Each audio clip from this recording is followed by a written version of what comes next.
"You've got until Friday, Hannah Brooks, and then this farm belongs to the bank." She didn't flinch. She set down the ledger, looked the man dead in the eye, and said, "Then I'll see you Friday." At 28, unmarried, mocked in every pew and market stall in Cutter's Creek, Hannah was the woman they called the last choice, the one no man wanted. What none of them knew was that the richest rancher in 3 counties had already seen her, and he was about to say 2 words that would tear this town apart. If you love a story where the woman everyone underestimated rises higher than them all, subscribe. Now, stay with me to the very end and comment the city you're watching from so I can see how far this story travels. "Then I'll see you Friday," Hannah said again, softer this time, because the first time hadn't been for him. It had been for herself. Silas Doon folded his hat brim between 2 fingers and let the silence stretch the way men do when they think silence is a weapon. "You don't seem to understand your position, Miss Brooks." "I understand it better than anyone alive," Hannah said. "I've been standing in it since I was 19. Your father, my father is dead. You buried him same as everyone else in this town, with your face long and your pockets already counting what he owed." She pulled the ledger back across the table toward her, both hands flat over it like she was covering a wound. "So don't stand in my kitchen and tell me my position. I know every dollar of it.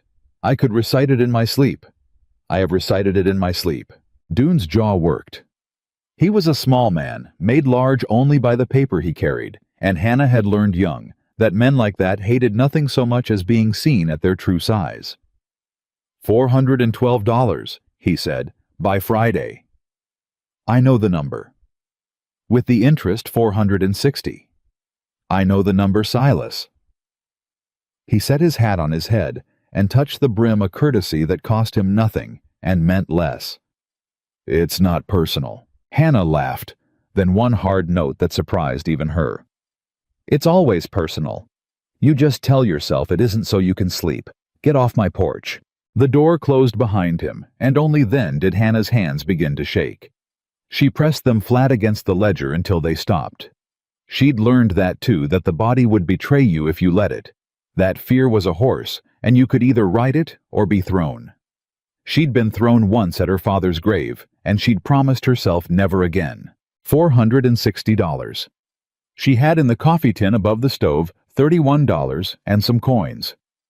She had a barn that leaned a mare going gray at the muzzle, 20 acres of ground that had grown more debt than wheat these last 4 years, and a name that half the county used as a warning to their daughters. Don't end up like Hannah Brooks. She opened the ledger and began again to look for the money she already knew wasn't there. The market crowd parted around her the way water parts around a stone. Not out of respect. Out of the small, mean instinct that makes people afraid a bad harvest might be catching. "Morning," Hannah said to the Pruitt girl behind the egg baskets, and the Pruitt girl's mother appeared at her elbow like she'd been summoned. "We're low on eggs today," Mrs. Pruitt said, though the baskets sat full and gleaming. "They look plenty to me." "Spoken for, all of them. Church order." Hannah looked at the eggs. She looked at Mrs. Pruitt. She'd known this woman 30 years, had sat behind her at 100 sermons, had once at 9 years old given her a fistful of wild violets on the church steps. "Every basket," Hannah said. "Spoken for." "Every one. Then I hope your church eats well." She moved on, and behind her, she heard the whisper start low and quick, the way it always started. 2 women leaning their heads together, and then a third, the sound of it like insects in tall grass. "Still no husband. 28, can you imagine? Too proud is what it is. Thinks she's better. My Tom asked after her once and she near bit his head off. Well, and who'd have her now with that farm of debt around her neck? The last choice, that one. If that." Hannah kept her chin level and her steps even. She had trained her face for years the way other women trained their voices for song. Nothing showed. That was the trick of it. Let nothing show, and they'd never know which arrow landed. But every arrow landed. That was the part they'd never understand. She just didn't give them the pleasure of watching her bleed. "Miss Brooks." She turned. Reverend Coyle stood behind her, hat in hand. His kind old face folded up with the particular pity she hated most, the gentle kind, the kind that meant well and wounded deeper for it. "Reverend? I heard about Silas Doone's visit." He lowered his voice. "The whole town heard, I'm afraid. He isn't a discreet man." "No, he isn't. If there's anything the congregation might do a collection, no." It came out harder than she meant, and she softened it because he was one of maybe 3 people in Cutter's Creek who had ever been decent to her without wanting something back. "No, Reverend, thank you, but charity's just debt-wearing Sunday clothes. It comes due same as anything else, only in a currency I don't care to pay in." He nodded slowly, and there was something in his eyes, not pity now, but a kind of recognition. "Your father used to say things like that. My father died owing money to half the county and dignity to the other half. I'd sooner not quote him. He was proud. He was drowning, and he called it swimming, and it killed him." She heard her own voice crack on the last word and hated it. She smoothed it flat again. "I'm not my father, Reverend. Whatever else they say about me, at least give me that." She left him standing there and did not look back. That night she did the arithmetic a 4th time and a 5th by lamplight until the numbers swam. She could sell the mare. That was maybe $40, and it left her with no way to work the ground come spring, but there might be no spring on this ground anyway, so what did it matter? She could sell her mother's ring. She'd sworn she never would. She unwrapped it from its cloth and held it up to the light and put it back and wrapped it again and told herself she was only looking. She could go to the Hartleys. The thought made her stomach turn, and she turned it over anyway because desperation makes a woman consider things. Constance Hartley owned the Mercantile, the freight line, a third of the storefronts on the main road, and in every way that counted the opinion of the town. If Hannah went to her hat in hand and asked, Constance would say yes. Constance would love to say yes, and the price would not be $460. The price would be Hannah's neck under Constance's boot for the rest of her natural life, a debt that never closed, a favor held over her head at every fair and funeral and Sunday for 20 years. "No," Hannah said out loud to the empty kitchen. "No, not that." She'd find another way. She always had. Even when there wasn't one, she found it because the alternative was to lie down in the dark and let it have her, and she was too stubborn to die politely. She blew out the lamp. The stranger rode into Cutter's Creek 2 days before the harvest fair, and the whole town knew it within the hour because that was how the town worked. Nothing moved through it that Constance Hartley's people didn't count and weigh and report. Hannah heard about him at the smithy, where she'd gone to see if old Buford would take the mare in trade against the shoeing he'd never charged her for.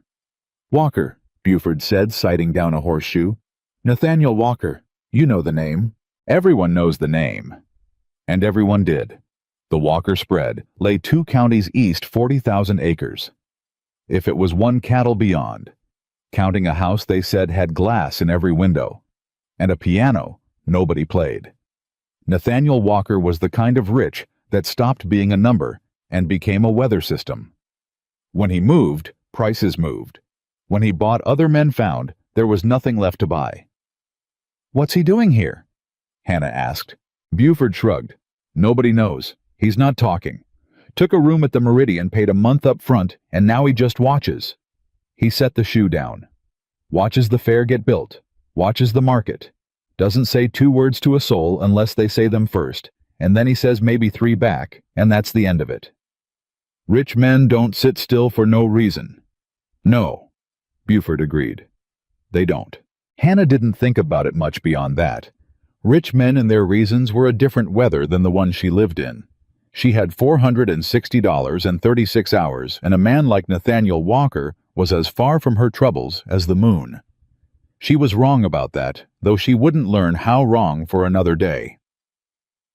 She saw him first at the market, and she didn't know it was him. She only knew that a man was watching her, not the way men usually watched her with that mix of appraisal and dismissal she'd grown a callous against, but steadily, the way you watch something you're trying to figure out. He stood at the edge of the square with his hands behind his back, tall, still dressed too plain to be poor. Hannah had learned that the truly rich dressed plain because they had nothing to prove and knew it, and his eyes followed her from the flower stall to the seed merchant and back. She met his gaze once flat. A look that said, "I see you seeing me, and I don't care for it." Most men looked away. He didn't. He held it a moment longer, then inclined his head, not a leer, not a challenge, something almost like respect, and then he turned and was gone into the crowd. "Do you know," said a voice at her shoulder, "that you just stared down Nathaniel Walker?" It was Ruth Alderley, the closest thing Hannah had to a friend in Cutter's Creek, which was to say she was a widow poor enough to have nothing to protect, and therefore nothing to lose by being seen with Hannah in public. That was Walker. That was Walker. And he was looking at you like Hannah he was looking at you. He was looking at everyone. That's what men like that do. They look, and they price, and they decide whether it's worth the buying. He wasn't pricing you. Ruth's voice had gone strange, careful. "I've watched men price women my whole life, and that wasn't it. That was, I don't know what that was, but it wasn't that." Hannah shifted the flour sack to her other hip. It doesn't matter what it was. Nathaniel Walker could buy this whole town and never notice the coins leave his pocket. Whatever he's looking at, it isn't me. Nobody looks at me, Ruth. That's the one mercy of my situation. I'm past being looked at. Ruth didn't answer, but she looked back over her shoulder once toward the place where the tall man had stood, and something in her face made Hannah's neck prickle. That evening the knock came at Hannah's door after dark, which was itself a wrong thing, because nobody came to Hannah Brooks' door after dark, and certainly nobody knocked so quiet. She opened it with the shotgun already in her hand, low and easy the way her father had taught her. Constance Hartley stood on the porch. For a moment neither woman spoke. Constance's eyes went to the shotgun, then up to Hannah's face, and something cold and amused settled into her expression. "Well," Constance said, "you are your father's daughter. State your business or get off my land. It's late, and I don't recall inviting you."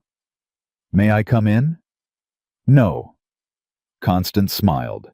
She was a handsome woman gone hard around the mouth, the kind of beauty that had learned to be a knife when it couldn't be a rose. "Then I'll say it on the porch. It won't take long." She drew her gloves through one hand slow.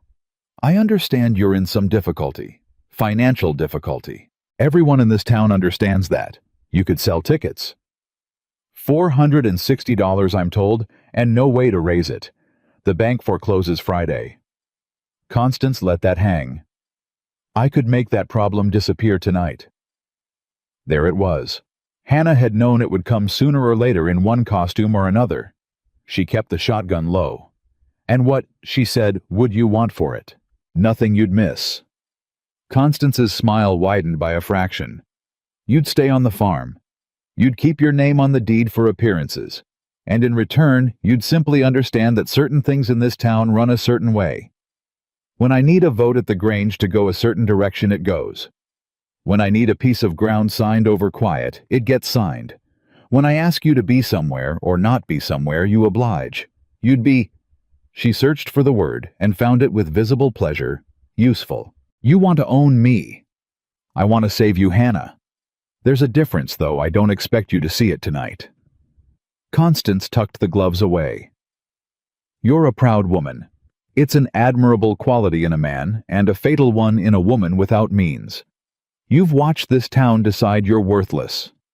I'm offering to make you worth something. To me. Which is more than anyone else in Cutter's Creek has ever offered you, and we both know it." And here Hannah would remember this. Later would turn it over many times. Here was the moment she should have been most afraid, most beaten, most ready to say yes. Friday was coming. The coffee tin held $31. Her mother's ring was worth maybe $60, and everything else she owned wasn't worth carrying off. Instead, she felt something rise in her that she hadn't felt in years. Not hope. Hope was for people with options. This was older and harder than hope. "Get off my porch, Constance." Constance blinked. "I don't think you heard me. Friday. I heard you fine. I heard every word, and I've heard the same words my whole life, just dressed different. Everyone in this town has wanted to own me since my father went in the ground. The bank wants my land. Dune wants his commission. The church wants my Sunday shame to make their own sins look smaller. And now you want my, what did you call it, my usefulness. Hannah stepped forward, and Constance, for all her power, stepped back. I would rather lose this farm Friday and walk out of this county with nothing but the clothes on my back than owe you a single hour of my life. Do you understand me? I would rather have nothing than be yours. Constance's face did something complicated. The amusement drained out of it, and under it was something Hannah hadn't expected, a flicker of real anger, and beneath even that, for just an instant, something that might have been fear. You'll regret this, Constance said, and her voice had gone flat and quiet, which was worse than shouting. You think this is pride. It isn't. It's stupidity, and it will cost you everything. And when it does, don't come to my door. This offer expires the moment I step off this porch, and it will never come again. Good. Then step off it. Constance stepped off it. At the bottom of the steps, she stopped and looked back, and the last thing she said almost gently, which made it land like a blade. You want to know the truth of it? Hannah, nobody chose you. Not one man in 28 years. And nobody ever will. That's not the town being cruel. That's just the ledger. Even you can read a ledger. Look at yours.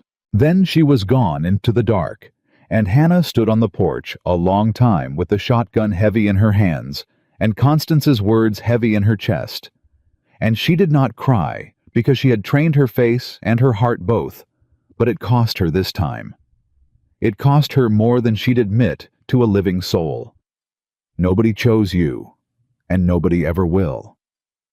She went inside and looked at the ledger, and for the first time in her life, the numbers didn't help her at all. She didn't sleep. Toward dawn, she gave up trying and went out to the barn because work was the only prayer she knew that had ever answered, and she was still there, hands deep in the business of a horse that wouldn't be hers by week's end, when she heard a rider on the road. She stepped out with hay still clinging to her sleeves and stopped. Nathaniel Walker sat his horse at the end of her lane. Even at a distance, she knew him, the stillness of him, the plainness. He didn't come closer. He simply sat watching her the way he'd watched her at the market, and after a moment, Hannah's temper, already worn to the wick by the night, snapped clean through her caution. You're on my road, she called out. Or near enough. You have business? Or are you just going to sit there and stare like the rest of them? He didn't answer right away. Then he swung down from the horse, easy, unhurried, a man who had never in his life needed to hurry for anyone, and walked his mount up the lane until he stood a respectful distance off, hat in his hand. Miss Brooks, he said. His voice was low and even, and it had a stillness in it that matched the rest of him. I'm told you know figures. Of all the things she'd braced for, that wasn't one of them. I what? Ledgers. Accounts. I'm told you kept your father's books after he couldn't and kept them clean, and that you can find the leak in a set of accounts faster than a man paid to do it. He turned the hat once in his hands. I'm told a great many things about you, Miss Brooks. Most of them, I've noticed, are about who wants to marry you and who doesn't, which is no concern of mine. But that one, the figures that one, interest me. Hannah stared at him. Somewhere in the back of her mind, exhausted and reeling, a small, hard voice said, careful. Who told you that? Does it matter? It matters to me who's been talking about me to strangers. Something moved at the corner of his mouth, not a smile, but the ghost of where one might live. A blacksmith named Buford, and a widow named Alderley, who I'll tell you plainly defended you like a dog defends a gate, and made me think better of you and worse of this town in about equal measure. He looked at her steadily. I have a proposition.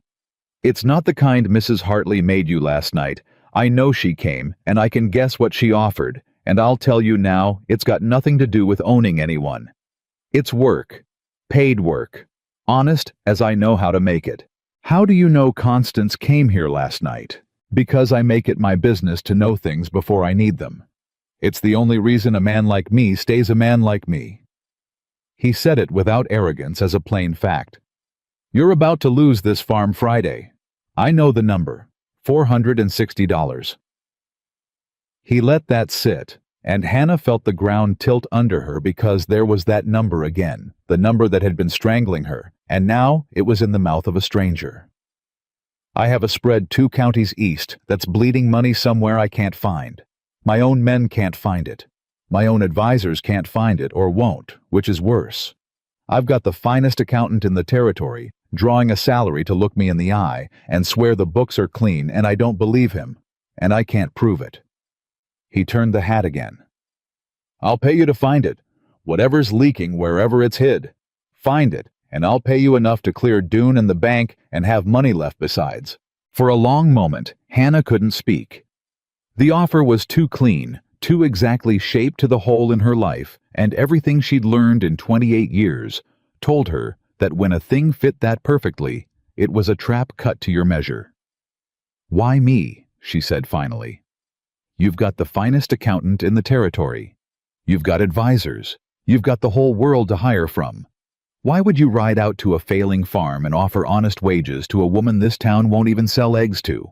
And here, Nathaniel Walker did something she would remember for the rest of her life.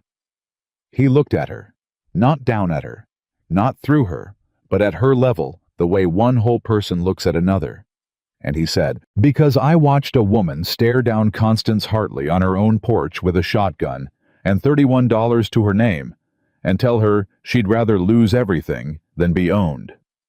His jaw tightened. "A man who's built what I've built learns to smell fear, Miss Brooks. It's in almost everyone. It's in every man who works for me, and every man who's tried to cheat me. And it was in Constance Hartley last night when you told her, no, I'd stake the ranch on it. But it wasn't in you." He set his hat back on his head. "I don't need a woman this town approves of. I've got no shortage of those. I need someone who can look at a lie and not blink. And this town spent 28 years teaching you to do exactly that, and they were too stupid to see what they were making." The words went through Hannah like a current.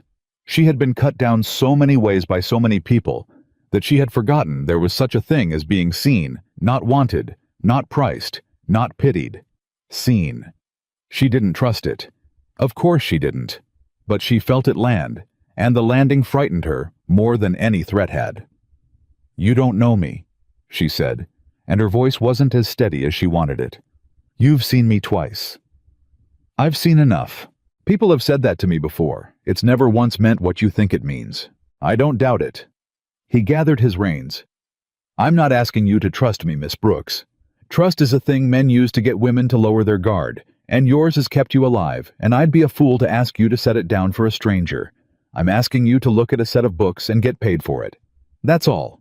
You can hate me the whole time if you like. It won't affect the wages." He paused. "The offer's good through Friday morning.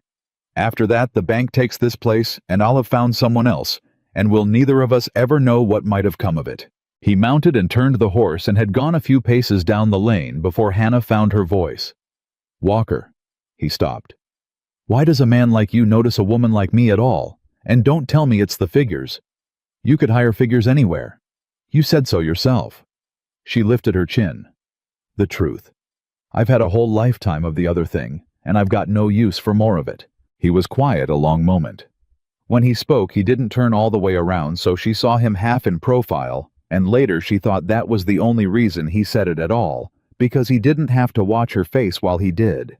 "Because they called you the last choice," he said. "The whole town. I heard it from 3 different mouths before I ever saw you. The last choice, the one nobody wanted the leftover." His voice hardened low and cold. "And then I saw you, Miss Brooks. And I've spent my whole life around men who spend fortunes trying to look like what you are without trying. And I thought—" He stopped himself and started again plainer. "I thought they don't know what they're looking at. They never did. And I decided I wasn't going to be one more fool in a town full of them." He touched his hat. "Friday morning," he said, and rode away. Hannah stood in her lane until the sound of his horse had faded entirely, until the only sound left was the wind in the dead grass and the mare shifting in the barn behind her. Her hands were shaking again, and this time she didn't press them flat. She let them shake. The last choice. Every soul in Cutter's Creek had called her that, or thought it, or taught it to their children. Constance had thrown it in her face not 8 hours ago. Nobody chose you, and nobody ever will. And a stranger with more money than God had ridden out to a dying farm to tell her the whole town was wrong. She didn't believe him. She'd learned better than to believe anyone. But standing there in the cold morning with the foreclosure 2 days off, and $31 in a coffee tin, Hannah Brooks felt something she'd thought this town had killed in her years ago. The dangerous, treacherous, impossible sensation of a door opening where she'd been certain there was only wall. She went inside. She took down the ledger. And for the first time in a long time, she wasn't looking for money that wasn't there. She was doing arithmetic of a different kind, weighing a stranger's offer against a lifetime of learning that offers were only traps that hadn't sprung yet. Weighing the memory of his voice, saying, "It wasn't in you," against Constance's saying, "Nobody ever will." Weighing the last shred of her pride against the very real, very close prospect of watching Silas Doone padlock the door her mother had painted blue the summer before she died. She sat at the table until the sun was full up, and she did not decide. Not yet. But she folded the corner of the page where she'd written the number 460, and beside it, in her small hard hand, she wrote another word and looked at it a long time. The word was Walker. And somewhere across town, in a room at the Meridian, with glass in the windows, a man who had never once in his life explained himself to anyone was standing at that window with his hands behind his back, thinking about a woman who'd told him she'd sooner have nothing than be owned, and knowing, with the certainty that had built his whole empire, that come Friday, one way or another, everything in Cutter's Creek was about to change. The town had called Hannah Brooks the last choice for 28 years. They were about to learn what happens when the last choice turns out to be the only one that ever mattered. Hannah has 2 days, $31, and a decision that will either save her or destroy her. And Constance Hartley does not forgive a woman who tells her no. Comment the city you're watching from and stay with me, because on Friday morning at the Harvest Fair in front of the whole town, Nathaniel Walker is going to open his mouth. And what he says next is going to make everything you've seen so far look like the quiet before the storm. She came to town on Friday morning. Not to the bank, though. The bank was where the whole of Cutter's Creek assumed she'd be, and half of them had risen early to watch it the way people rise early to watch a hanging and call it concern. They expected to see Hannah Brooks walk into Silas Doone's office with her mother's ring in her fist and her pride finally gratefully broken. They'd been waiting 28 years for that walk. Instead, she went to the fairgrounds, where the harvest fair was already noisy with bunting and livestock, and the whole county pouring in. And she went, not as a woman coming to beg, but as a woman with a folded piece of paper in her coat pocket that she had signed at 4 o'clock that morning by lamplight. Her hand steady, her jaw set, having weighed a stranger's offer against a lifetime of learning better, and having chosen God, help her to believe him a little. She'd ridden to the Meridian at dawn. Nathaniel Walker had come down to the porch in his shirt sleeves, and she'd held out the paper without a word, and he'd taken it and read it. The terms he'd written, the wages, the work, and then he'd looked at her over the top of it. "You'll do it then." "I'll look at your books," Hannah had said. "That's what I signed. I'll find your leak if it's there to find. That's all this is, Walker. Don't make it more." "I wouldn't dream of it. And I want the first payment before Doone's deadline, not after. I don't work on promises. I've been paid in promises my whole life, and I've got nothing to show for it but a farm the bank's taking Friday. Today's Friday." I'm aware. He'd folded the paper and put it in his breast pocket over his heart, which she'd noticed and disliked noticing. "The money's already at the bank," he said. "I paid Doone's claim last night. $460, your name still on the deed, the debt marked settled. You can walk in there any time today and watch him hate every second of tearing up that foreclosure." Hannah had gone very still. "You paid it." "I paid it. Before I signed." "Before you signed. You had no way of knowing I'd sign. I could have told you to go to hell. I nearly did twice last night out loud to my own ceiling." Her voice had climbed, and she'd hauled it down. "Why would you pay $460 on a woman who might have told you no?" And Nathaniel Walker had looked at her with that steadiness that was starting to unnerve her worse than any anger could, and he'd said, "Because a woman who can't be bought is worth more than $460. Miss Brooks and I wanted you to know before you signed that I understood the difference. If you'd told me to go to hell, the debt would have stayed paid, and the deed would have stayed yours, and you'd have owed me nothing. That was the point." He'd set his hat on his head. "I didn't buy your farm to buy you. I paid it so you'd know you were free to say no. A woman can't choose anything with a gun to her head. I've made a great deal of money off men who never learned that. I'd hate to be one of them." And that more than the money, more than the reprieve, was what had left Hannah standing on the porch of the Meridian at dawn with her whole careful, trained face coming apart. And she'd had to turn away from him so he wouldn't see it. So on Friday morning she went to the fair, a free woman, her debt dead, her deed, her own, and nobody in Cutter's Creek knowing it yet. She meant to keep it that way a while, let them think what they liked. She'd learned the value of being underestimated the way Walker had named it. They were too stupid to see what they were making. She should have known the town would never let her have a quiet victory. Constance Hartley found her by the cider stall. "You're still here," Constance said, and there was no amusement in it now, none of the porchlight theater from 2 nights past. "I confess I'm surprised. I'd have thought a proud woman would want to be gone before the shame of it. Dune forecloses at noon. You've got until noon to be the town's tragedy, Hannah, and after that you'll just be its joke." "Will I? Everyone's watching for it. You gave them quite a show saying no to me. They'd all like to see how the show ends." Constance stepped closer, lowered her voice to that flat, quiet register that Hannah had learned to fear. "I'll give you one last kindness, since you clearly won't take a large one. Leave, this morning. Before it happens where they can see. Whatever's left of you, take it and go somewhere they've never heard the name Brooks. I mean it as mercy. You won't get another." "Your mercy," Hannah said, "always sounds exactly like a threat wearing a shawl." Something flickered in Constance's face. "You have no idea what you're standing in front of, girl. You think this is about eggs, about whispers, about who did or didn't marry you." She said it very low. "There are things moving in this county you can't see, and you've put yourself square in the road of them by saying no to me. And if you had the sense God gave a fence post, you'd run. But you won't. You're your father all over again.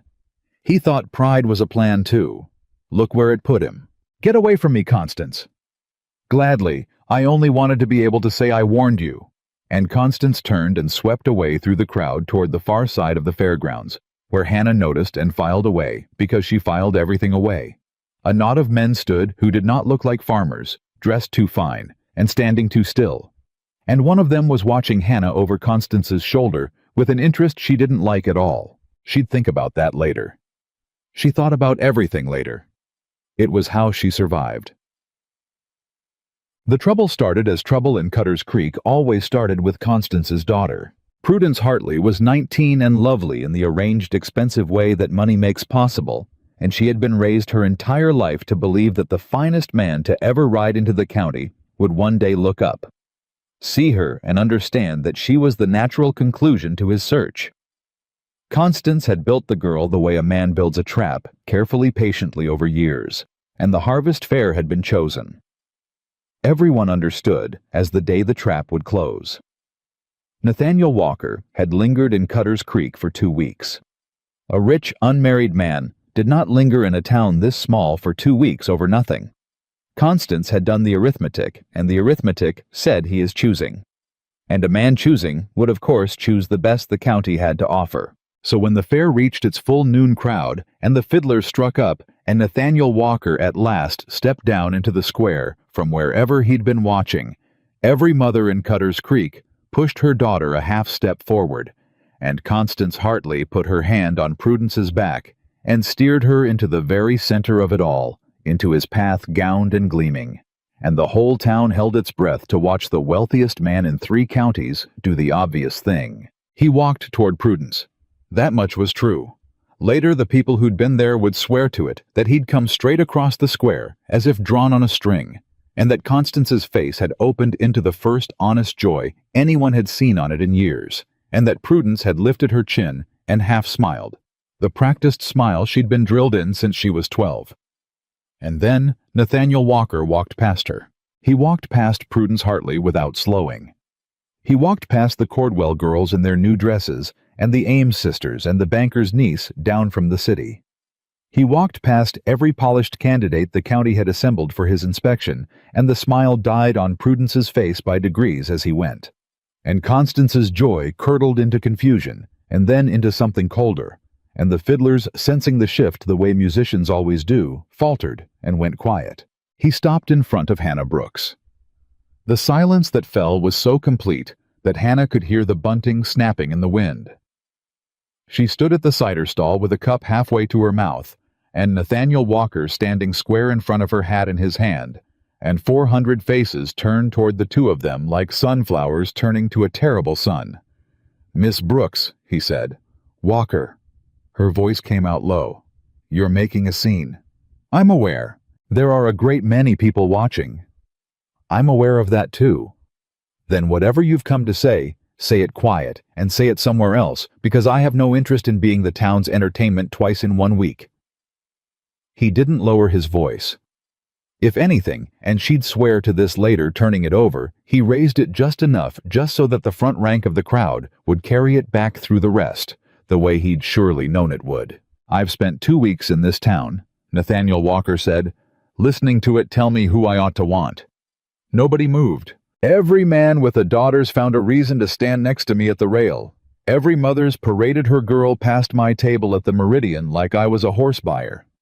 I've been told in that time more opinions about the women of Cutter's Creek than I ever asked for. And in all of it, in 2 solid weeks, there was one name this town went to trouble to warn me off of." His eyes hadn't left Hannah's. "Yours. Walker. They called you difficult. They called you proud. They called you the last choice Miss Brooks. I heard it in those exact words from 3 separate mouths, said like it settled the matter, like it was the end of any sentence a man might start about you." His jaw tightened. "And I've built everything I own on one skill, which is knowing the true value of a thing, when everyone around me has got the price wrong. I've made fortunes buying what other men were too blind to see was worth anything. And I have never—" His voice dropped now, and in the dead silence it carried farther than any shout. "In all my years seen a town more wrong about a thing than this one is about you." Somewhere in the crowd a woman gasped. Constance Hartley had gone white to the lips.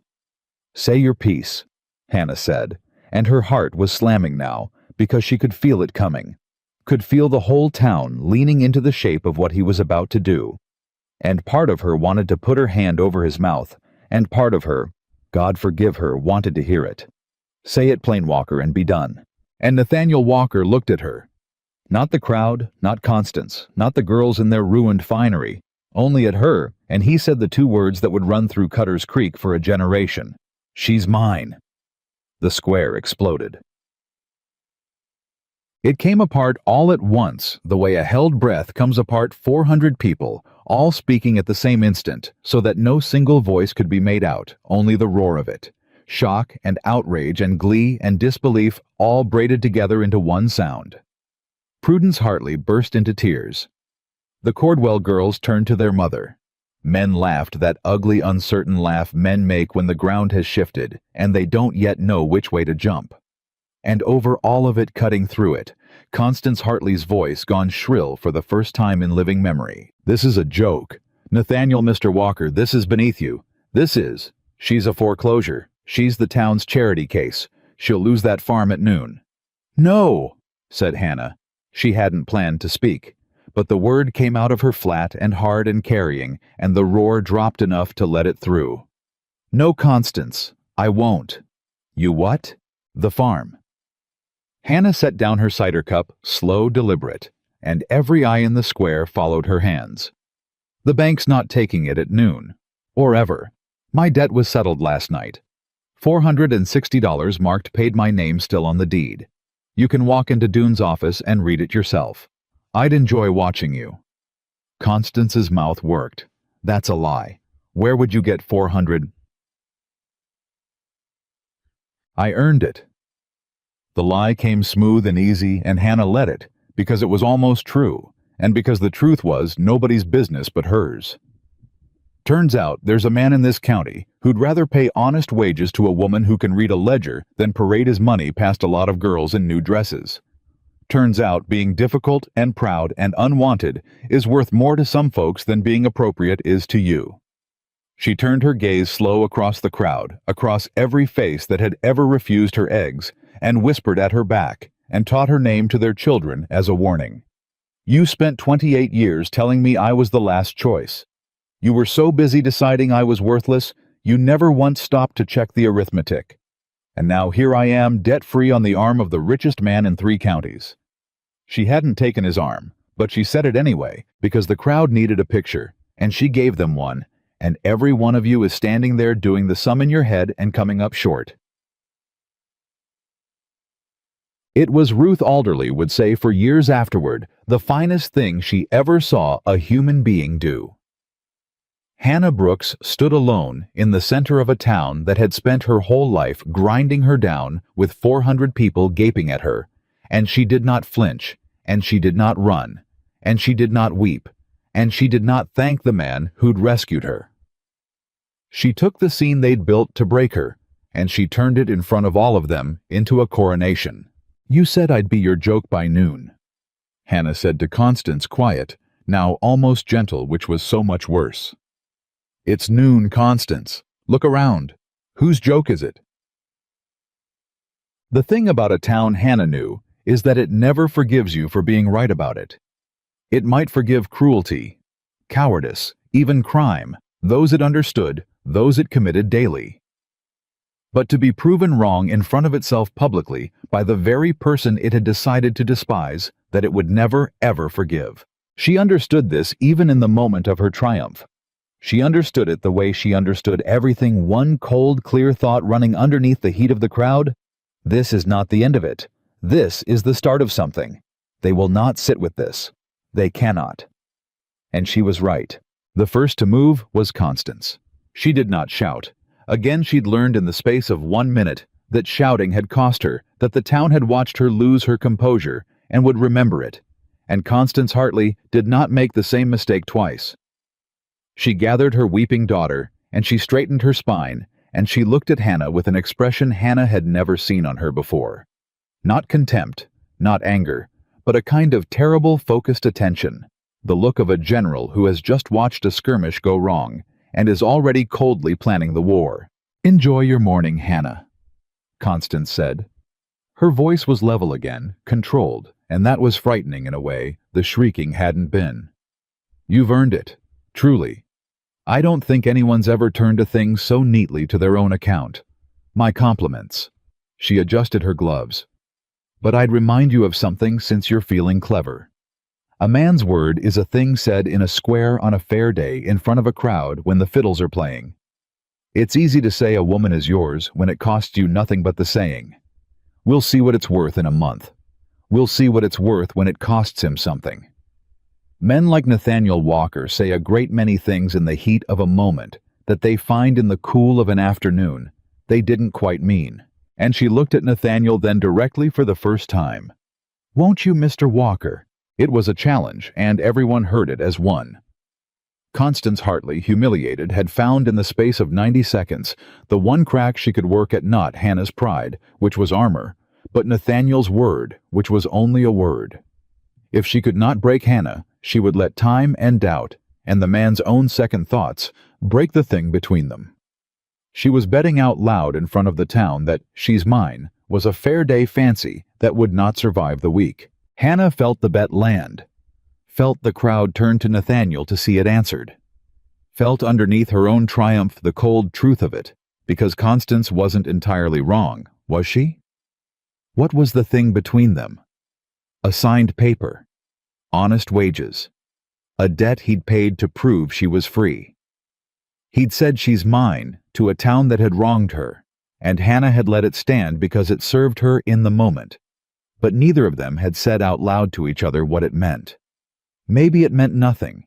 Maybe it was exactly the fair day fancy Constance named it. Maybe by afternoon he'd think better of standing up in front of a crowd for a foreclosed spinster and, "It won't cost me a thing to mean it," Nathaniel said. Constance turned back. "You said it's easy to call a woman mine when it costs nothing." He wasn't loud now. He didn't need to be. The whole square was straining to hear. "You're right. So let me say the part that costs. Miss Brooks is coming to work my ranch. Not as a wife, we're not children, and I won't insult her by pretending a public claim is a marriage. As what she is, which is the finest hand with a ledger, this territory's got, and a woman who found the value in herself that all of you were too small to see. She'll evaluate my whole operation, top to bottom. Books, land, contracts, men. She'll have my full authority to do it." He let that sink in, and Hannah watched the arithmetic run through the crowd a second time, and this time it added up to something that made the fine-dressed men at the fair's edge go very still. And any man in this county who thinks it's clever to move against her, to spread a rumor, to poison a well, to whisper in the wrong ear, will find he's not moving against a foreclosed woman with no protection. He's moving against me. And I protect what's mine. He put his hat on. "That's what the word costs, Mrs. Hartley. That's what it's worth. You asked. Now you know." The silence that followed was different from the first. The first had been shock. This was calculation. 400 people, and every one of them recalculating at once, because Nathaniel Walker had just done something far more dangerous than claim a woman at a fair. He'd made her powerful. He'd handed the town's designated victim the keys to his empire and dared anyone to touch her.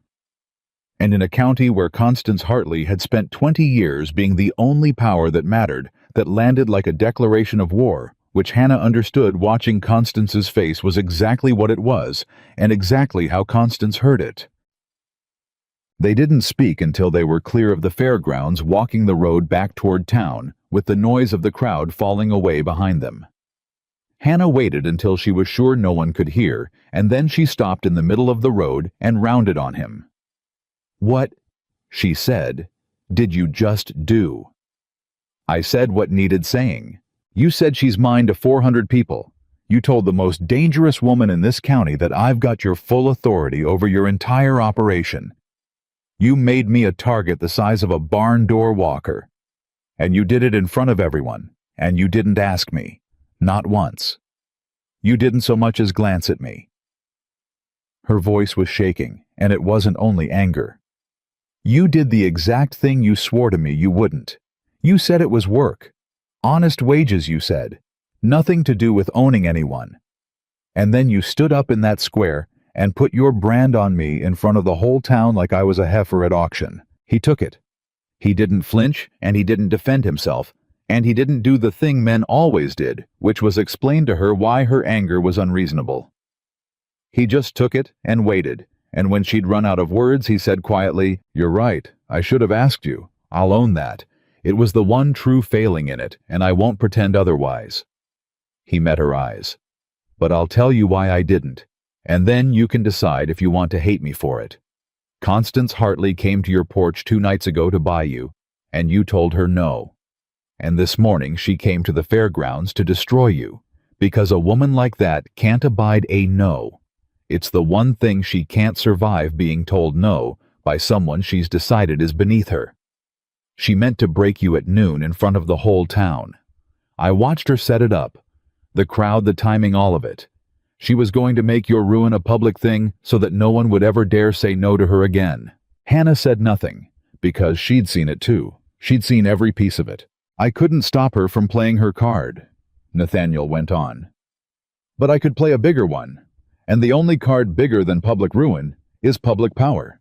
She wanted the town to watch you fall. So I made the town watch you rise, and I did it so fast and so loud that she never got to lay her card down at all. If I'd pulled you aside and asked your permission first, she'd have moved in the meantime. She had those men there, you saw them. I saw you see them, and the moment would have passed, and you'd have been foreclosed and finished before I opened my mouth." His jaw set. "So no, I didn't ask you. I made a choice for you in front of 400 people, and I had no right to. And I'd do it again, because the alternative was watching that woman put her boot on your neck while I stood there being polite about your feelings. You can be angry, Hannah. You've earned angry. But be angry at the right thing. I didn't brand you. I armed you. Hannah stood in the road a long moment. You keep doing this, she said finally, and her voice had changed. Doing what? Taking the thing I've built my whole life to defend my pride, my one hard rule, that nobody gets to decide anything for me, and you keep finding the one crack in it where you were right to break the rule. She shook her head. It's disorienting, Walker. I've spent 28 years learning that when a man decides something for a woman, it's because he's about to take something from her. And you keep deciding things for me that leave me with more than I had. And I don't know what to do with that. I don't have a shelf to put it on. Then don't put it anywhere yet. He said it gently. You don't have to trust me. I told you that at your farm, and I meant it. Trust me slow, if at all. Watch what I do, not what I say, and if what I do ever once takes something from you instead of giving it, then you throw the whole thing over, and you'll hear no complaint from me. He paused. But I'll tell you what I want out of this plain, so you're not left guessing, because I think you've spent your whole life guessing at what men want from you and being right that it was something ugly. I want you to look at my books. I want you to find what's bleeding my ranch. And here he stopped, and for the first time since she'd met him, Nathaniel Walker looked something other than certain. And I want to be there when this county figures out what it threw away. That's the honest whole of it. There's no ugly thing underneath. I've turned it over looking for one myself, because a man my age doesn't usually feel a thing this clean, and I keep expecting to find the catch. There isn't one. It's just that you're the first person I've met in 15 years who couldn't be bought, and I've spent my whole life around people who could, and it turns out that's a lonelier way to live than I understood, until I saw the alternative standing on a porch with a shotgun telling Constance Hartley to go to hell. Hannah looked at him for a long time. That, she said at last, is either the truest thing anyone's ever said to me, or the most dangerous, and I honestly cannot tell which. It might be both. It might. She let out a breath. It probably is. She started walking again, and he fell in beside her, and after a while she said, not looking at him, When do you want me to start on the books? Something eased in his face. Monday. I'll send a wagon. Send the wagon Sunday. I'll want to be there when the men aren't the first day. You don't find a leak with an audience. You find it in the quiet when nobody knows you're looking. She glanced at him. And Walker, if I find it, if there's something in those books somebody's been hiding, you have to promise me one thing. Name it. That you'll believe me. Even if it's someone you trust. Especially if it's someone you trust. Because a leak, like the one you're describing, money bleeding out where the finest accountant in the territory swears everything's clean, that's not carelessness. That's someone. And when I find out who you're not going to want it to be true, and every instinct you've got is going to tell you the woman you hired off a foreclosure 2 weeks ago must be mistaken. And in that moment, you're going to have to decide whether you meant what you said today, or whether it really was just a fair day fancy like Constance said. She stopped walking and faced him full on. So promise me now while it's easy. When I bring you the truth, you'll believe me over the people you've known for years. Because if you won't tell me now, and I'll take my wages and go, and we'll both be spared. Nathaniel Walker was quiet. And in that quiet, Hannah felt her first real cold finger of fear, not of him, but of what she was walking into, because his silence wasn't reluctance. She'd learned to read him a little already in the strange, compressed way you come to know a person in a crisis, and this silence had a different weight. It was the silence of a man who already suspected the answer and did not want to say it out loud, because saying it made it real. You already know, Hannah said slowly. Don't you? You already suspect who it is. I suspect a great many things. Suspicion's cheap. That's not a no. No, he admitted. It isn't. Who Walker? He looked at her, and there was something bleak in it now, something that hadn't been there through all the rest. I'll believe you, he said, not answering the question, over anyone. I promise you that. On everything I own, I promise it. But I'll tell you this much, since you'll find it soon enough. If you find what I think you'll find, it's going to be worse than a leak. And it's going to reach further than my ranch." He put his hand briefly lightly on her shoulder the first time he'd touched her, and took it away before she could decide how she felt about it. "And it's going to explain why Constance Hartley was really at your porch 2 nights ago. Because I don't think that was about eggs and whispers and an old spinster's pride any more than you do." Hannah went cold all the way through. Because he'd named the exact thing that had been nagging at her since Constance's visit. The strange, disproportionate force of it. A woman who owned half the county, coming out to a dying farm after dark, to buy up a foreclosed nobody. "There are things moving in this county you can't see," Constance had said. "You've put yourself square in the road of them." At the time, Hannah had taken it for theater. Now, standing in the road with Nathaniel Walker's warning settling over her, she understood it might have been the only honest thing Constance ever said to her. "The men at the fair," Hannah said. "The ones dressed too fine to be farmers, standing with Constance, watching me. You saw them. I see everything. It's the one thing this town's good for. It taught me to watch." She swallowed. "Who are they?" "Landmen," Nathaniel said. "Speculators, from back east. They've been in this county quiet for the better part of a year, buying up parcels, and every man who's sold to them has sold cheap and left fast, and nobody can quite say why." His voice hardened. "And 2 of them have been staying at the Meridian the whole 2 weeks I've been here, in the room next to mine. Which is the real reason I stayed, Hannah. Not the fair. Not—" He stopped. "Well, not only. I stayed because I wanted to know why eastern land speculators were sitting in a nothing town like Cutter's Creek for a year, and I got my answer 3 days ago, and it changed why I'm here entirely." "What's the answer?" He looked at her and lowered his voice, though there was no one for a mile. "They're not buying farms," Nathaniel said. "They're building a case. Every parcel they've picked up butts against a survey line that runs through the middle of this county, an old territorial survey from before statehood that everyone's forgotten. And if that survey line means what I think it means, then half the deeds in this county aren't worth the paper they're printed on, including some of mine. And whoever proves it first in a territorial court owns everything on the wrong side of that line." His jaw tightened. "Every farm, every store, every acre. Yours included, Hannah, that farm you just fought so hard to keep. All of it gone legal and clean to whoever holds the winning survey." Hannah stared at him. "And you think Constance is with them?" "I think Constance Hartley didn't come to your porch to save you or ruin you," Nathaniel said. "I think she came to get your signature on a deed before you understood what it was worth.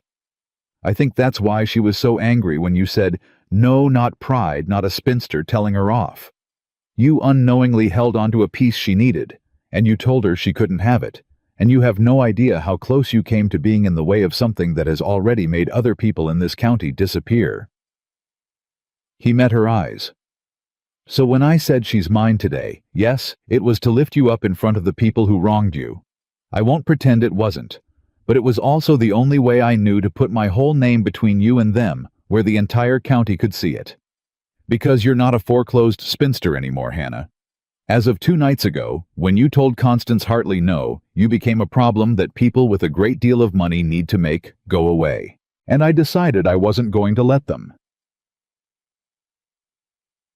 The road was very quiet. Somewhere far behind them, the fiddles had started up again, the fair rolling on the town, already turning her triumph into gossip. None of them knowing what she now knew, that the ground they danced on might not belong to any of them at all. Hannah found her voice. It came out steadier than she felt. "Then I'd better find your leak, fast walker, because it sounds to me like it isn't a leak at all. It sounds like the first thread of the whole thing, and if I pull it—" "If you pull it," Nathaniel said, "you unravel everything. Everything they've spent a year building, which is why they will do anything at all to stop you." He looked at her steadily. "Still want the wagon Sunday." And Hannah Brooks. The last choice, the woman nobody wanted, who had spent 28 years being told she was worth nothing, and had just discovered she might be worth an entire county, lifted her chin and did not flinch and did not run. "Send it Saturday," she said. "I don't like to wait for a fight once I know it's coming." The wagon came Saturday. Hannah rode east beside the driver with a satchel on her lap that held everything she owned worth carrying her father's account tools. Her mother's ring wrapped in cloth, and a mind already 3 moves into a fight she'd never seen the whole shape of. She'd slept 2 hours. She hadn't wanted more. Every time she'd closed her eyes, she'd seen the survey line Nathaniel had described running invisible through the county, cutting her farm, and half the towns off the map, and she'd wake with her jaw clenched and the arithmetic already running. Walker Ranch, when they finally reached it, was bigger than she'd built it in her head, and she'd built it big. But she didn't let herself gape. She'd learned young that letting a thing impress you was the first way you handed it power over you. So she climbed down from the wagon with her satchel and her flat working face. And when Nathaniel came out to meet her, she said before he could speak, "Where are the books?" "Good morning to you too." "The books, Walker. I didn't come Saturday to admire your house. You've got men who'll be back come Monday, and I want 2 clear days in your ledgers before any of them knows what I'm looking at. Where are they?" Something that was almost a smile moved across his face. "This way." He led her into the house and back to a room, lined floor to ceiling with ledgers, years of them, spine after spine, and Hannah stopped in the doorway and felt for the first time not intimidation, but hunger, the pure, clean hunger of a mind that had spent its whole life doing sums too small for it, finally handed something worth its size. "How far back do these go?" she asked. 20 years. Everything the ranch has ever spent or earned. And your accountant, the one you don't trust. Where is he this weekend?" "Away. I sent him to the territorial capital on business that'll keep him 3 days. Nathaniel watched her. "I thought you'd want him gone." "I do." She set her satchel down and began without ceremony pulling ledgers. "What's his name?" "Ambrose Teal." "And how long's he kept your books?" 11 years. Hannah paused with a ledger half drawn. 11 years is a long time to trust a man and then stop. I didn't stop all at once. It was... Nathaniel searched for it. It was a smell, nothing I could point to. The ranch was making money, always making money, and somehow there was always less of it than the making should have left. Small enough each year that Teal had an answer for it. Cattle prices, a hard winter, a bad contract. Always a reason, always reasonable. Always just enough short that I'd feel foolish pressing it. His jaw tightened. 11 years of just enough short adds up to a fortune, Hannah, if a man's patient. And Teal is patient. It's the thing I respected most about him. It's the thing that should have warned me. Hannah pulled the ledger the rest of the way out and opened it on the table. "Then let's find out how patient." She glanced up at him. "Go away, Walker. I could help. You could hover is what you could do and put your worry in the room where I've got to think. Go run your ranch. Come back at dark, and I'll tell you what I've found, if I've found anything, and if I haven't, I'll tell you that too, because I don't sell people comfort they didn't buy." She was already bent over the columns. "Go." He went. She found the first thread by noon. It wasn't in the numbers. The numbers were clean, beautifully clean, cleaner than any real ranch's books had a right to be, and that was the first thing that bothered her. Real accounts were messy. Real money came in wrong and went out wrong and got corrected in the margins. Teal's books had no mess in them at all. Every column squared. Every total sat exactly where it should. It was the accounting equivalent of a man who answers every question a half second too fast. So she stopped reading the numbers and started reading the shape of them. And by noon, she'd found it a pattern in the cattle sales, small and regular, buried across 11 years. Every third or fourth sale, the recorded price sat a few cents under the market rate for that week. Never much. Never enough to notice. But Hannah had spent her life pricing cattle down to the penny because pennies were all she'd ever had, and she knew the weekly rates in her bones, and once she saw the gap, she couldn't stop seeing it. A few cents a head on a few hundred head a few times a year for 11 years. She did the sum.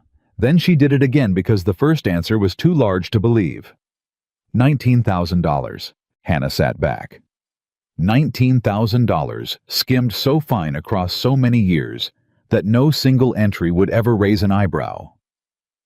And the beauty of it, the cold, awful cleverness of it, was that the money was gone before it was ever recorded. Teal wasn't stealing from the books. He was writing the books to match a theft that happened one step upstream at the sale before the number ever reached the ledger, which meant he wasn't working alone. Somebody was buying Walker cattle a few cents under market and splitting the difference, and Teal was writing it all down clean. She needed the buyer's name. She was still hunting it when the door opened without a knock, and a man she'd never seen walked in like he owned the room. You must be the woman," he said. He was younger than Nathaniel, and handsomer in a way that hadn't been earned, the kind of good looks a man wears like a borrowed coat. He leaned in the doorway and looked her over from her worn boots to her ink-stained fingers with an appraisal so open it was almost a courtesy. "And you must be the cousin," Hannah said, not looking up. "Robert." That stopped him. "He told you about me." "He didn't have to. You walked in without knocking in a house that isn't yours and looked at me like I was for sale. Only family does the first and only a certain kind of man does the second, and there's just the one of you fits both." Now she did look up. "Robert Walker, Nathaniel's cousin. You've got the run of the place, but not the name on the deed, and it's eaten at you your whole life, and you've never once figured out how to hide it. It's all over your face right now." The charm dropped off him like a shed skin. For a moment, something ugly showed underneath, and then he laughed and it went smooth again, but Hannah had seen it, and she filed it away with everything else. "They said you were difficult. They say a lot of things. Was there something you wanted, or did you just come to look at the town charity case Nathaniel dragged home?" "I came," Robert said, pushing off the doorframe and strolling closer than she liked, "to give you some family advice, since you're new, and since you seem like a woman who'd rather hear a thing straight." He put his hands on the table and leaned over her ledgers, her open ledgers, and she watched his eyes flick down to them, quick, and something tighten at the corner of his mouth before he covered it. "My cousin does this. He gets enthusiasms. He finds a project, a cause, a stray dog, and he throws his whole self at it, and for a few weeks it's the most important thing in the world. And then it isn't, and the stray dog's left wondering what happened." He straightened. "You're the stray dog, Miss Brooks. I say it kindly. He'll tire of you the way he tires of everything, and when he does, you'll have made a great many enemies in this county for a man who's already forgotten your name. I'd take my wages and go if I were you, while there's still a road out that doesn't have people on it who remember you humiliating them at the fair." "That's not advice," Hannah said. "That's a threat with the sharp end wrapped in cloth. You want me gone." She tilted her head. "The question I find interesting is why. Because I only got here yesterday, Robert and I haven't done a thing to you, and yet here you are, first afternoon, trying to talk me off the ranch before I've read even a fraction of these books." She let that sit. "A man who wanted me gone that badly that fast would almost have to be afraid of what I'll find in them, wouldn't he?" The room went very still. Robert Walker's face did not change, and that was how she knew she'd hit bone, because a man with nothing to hide would have laughed or scoffed or gotten angry. Robert did none of those. He went smooth and blank and careful, the exact way Nathaniel had gone careful in the road when she'd asked who he suspected. It was, Hannah thought, a family trait the Walkers went still when they were most afraid. "Read whatever you like," Robert said at last. "Light and easy, too light, too easy. There's nothing in there but 11 years of my cousin making money hand over fist. But do read fast, Miss Brooks. Enthusiasms don't last. Neither do welcomes." He touched 2 fingers to his brow in a mockery of courtesy, and left, and Hannah sat looking at the door for a long moment after it closed. Then she got up quietly and looked out to be sure he was gone, and came back and pulled every ledger that touched the cattle sales and started hunting the buyer's name with a new and colder focus. Because Robert Walker had glanced at her open books and gone still, and a man only fears the page that names him.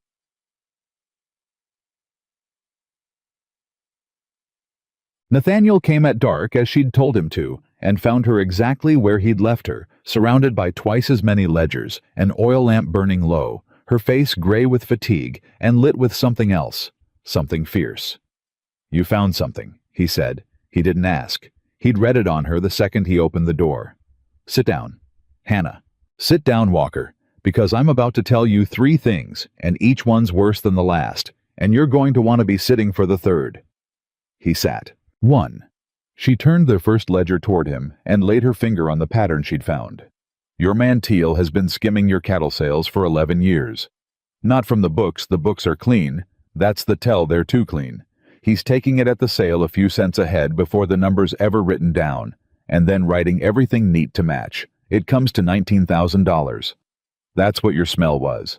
That's the money that was always just short." Nathaniel's face didn't move, but his hands closed slowly on the arms of the chair. 2. She pulled the second ledger. "He didn't do it alone. Somebody's been buying your cattle a few cents under market steady for years and splitting the difference back to Teal. I spent all afternoon finding the buyer's name because Teal's careful and he moved it through 3 different brokers to hide it." She looked up. "It comes back to a company called Meridian Land and Cattle, registered 2 counties over. And Meridian Land and Cattle, Walker, is the same name over the door of the 2 land speculators staying in the room next to yours at the hotel." The silence in the room changed temperature. "They're the same people," Nathaniel said slowly. "They're the same people. The men buying up the county on that survey line and the buyer that's been bleeding your cattle for 11 years are one and the same. Which means this didn't start a year ago when they showed up looking like landmen. It started 11 years ago when they got to your accountant. They've been inside your operation for over a decade, Walker. The land grab isn't new. It's just the harvest of something they planted a long time ago." She let him sit with it. "And that's the second thing. And the third." His voice had gone very quiet. Hannah didn't answer right away. She'd been dreading this part all afternoon, ever since she'd found the signature that made it certain. And now that the moment was here, she found she didn't want to say it any more than Nathaniel had wanted to name his suspicion in the road. "The third thing," she said, "is that Teal didn't bring Meridian into your operation. He couldn't have. He's an accountant, not a partner. He doesn't have the standing to make a deal that size, and the paperwork proves it. Somebody with real authority in this ranch had to sign the original arrangement 11 years ago. Somebody with the Walker name and the standing to bind the operation." She turned the last ledger toward him, to the page she'd folded down to the signature at the bottom of an 11-year-old contract that should never have existed. "I'm sorry, Walker." Nathaniel looked down at the page, and Hannah watched something happen to his face that she would not forget. Watched the certainty she'd come to rely on the granite stillness that anchored him. Crack straight down the middle, because the signature on the contract that had been bleeding his ranch dry for 11 years, the signature that had let Meridian Land and Cattle inside the walls of everything he'd built, was not Ambrose Teal's. It was his own father's. Yeah, he didn't speak for the long time. Hannah let him not speak. She'd learned that too, that there were griefs you couldn't hurry a person through, and that the worst thing you could do to a man staring at a wound was talk while he looked at it. "My father," Nathaniel said finally. His voice had gone strange and flat. "My father died 9 years ago. He built this ranch. He built it out of nothing, out of 160 acres and a mortgage, and he made it the biggest thing in 3 counties, and he taught me every honest thing I know." He didn't look up from the signature. "And you're telling me that 2 years before he died, he signed my ranch's throat over to the men who are now trying to take the whole county. I'm telling you what the paper says. Whether he understood what he was signing, whether he was tricked or pressured, or—" Hannah chose her words with great care. "Walker, a man can sign a thing he doesn't understand, especially a man near the end, especially if the person putting the paper in front of him was someone he trusted.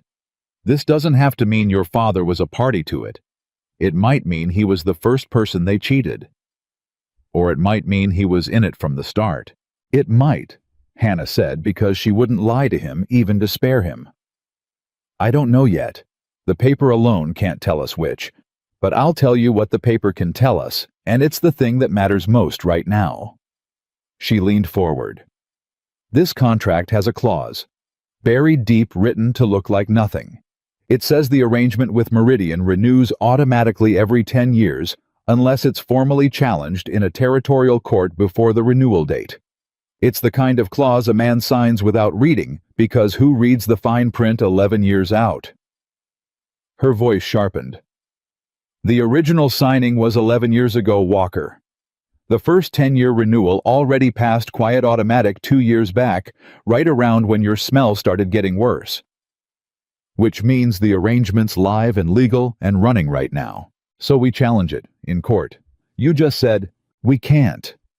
Hannah's jaw tightened. That's the trap. The clause says it can only be challenged by the signatory or his lawful heir, and it defines lawful heir in a way I've read 4 times to be sure of, because I couldn't believe a man would write it this cruel. She looked at him. It doesn't mean you, Nathaniel. Your father's will left you the ranch, the land. Everything but this contract predates the will, and it names its own heir separately by blood and by a specific condition.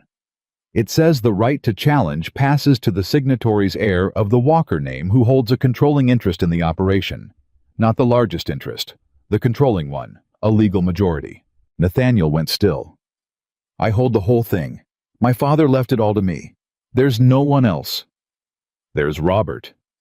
The name dropped into the room like a stone into a well. Robert holds a share, Hannah said. A small one. Your father left him a piece out of family feeling. I'd guess a cousin's portion, nothing that ever mattered. 10%. You've got the other 90. On any ordinary question, Robert's 10% is a rounding error. She held his eyes. But this contract doesn't count shares the ordinary way. It's got its own definition of controlling interest written into that same clause. And it's written to require the agreement of every Walker heir holding a stake before a challenge can be brought. Every one. Unanimous. Which means you cannot challenge this contract, cannot take it to court, cannot break Meridian's hold on your ranch. She said it plainly because there was no soft way without Robert's signature beside yours on the filing. And Hannah watched Nathaniel Walker arrive finally at the thing she'd arrived at an hour before him, and watched his face go from grief to something far colder. Robert will never sign, Nathaniel said. No, because Robert's in it. He's not a cousin who got left a small share. He's their man inside my family. That's why he walked in here today. Nathaniel stood, and his voice had dropped to something Hannah had never heard from him, low and dangerous. He walked in here today to run you off, didn't he? Before you found this. He glanced at my open books and went still as a stone. Hannah said, Yes, I think Robert Walker has known about this contract his whole adult life. I think he's been holding his 10% like a key waiting.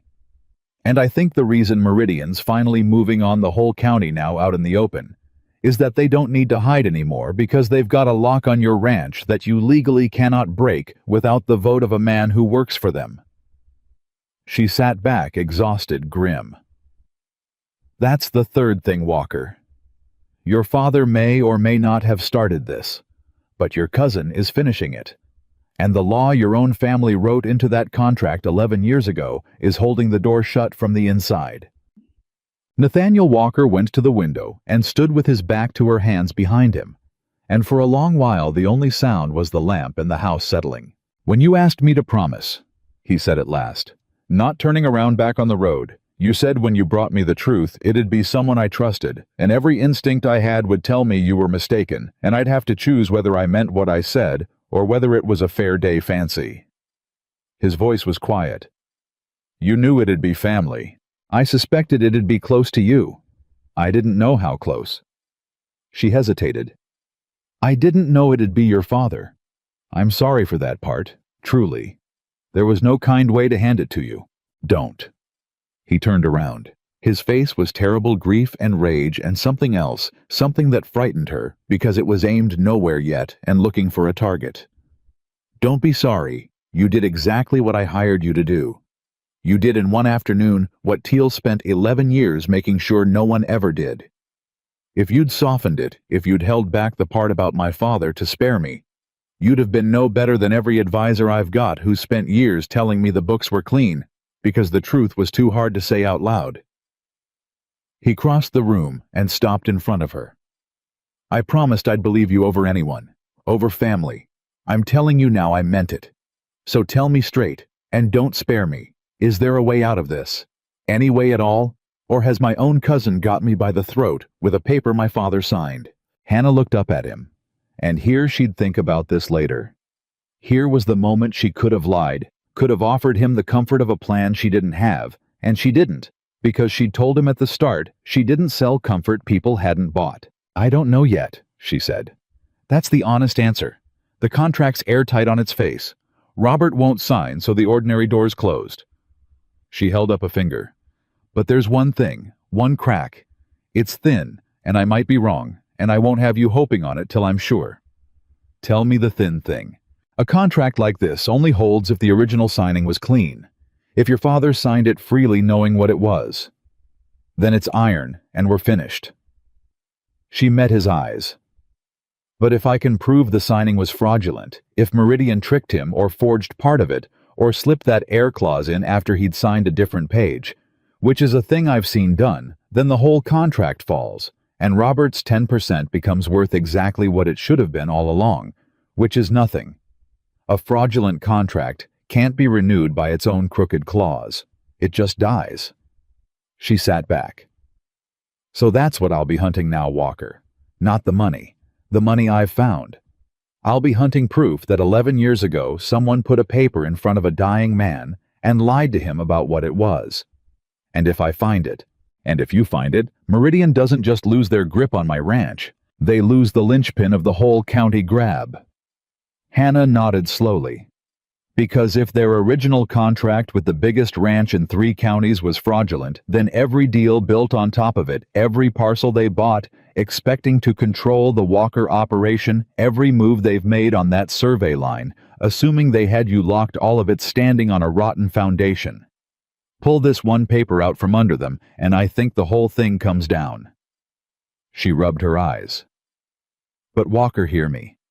If that's true, then I'm not looking for a leak anymore, and I stopped being a problem. They'd like gone the moment I opened these books. Robert already suspects what I've found. I saw it on him. Once they know, once they understand, I'm hunting the one thing that can unmake all of it. Then you're not a problem. They'd like gone, Nathaniel said grimly. You're a problem they can't afford to let live. Yes. He was quiet a moment. Then, I'm putting men on you. Day and night. I don't care if you hate it. I don't hate it. I'd be a fool to hate it. She surprised him. He'd braced for a fight.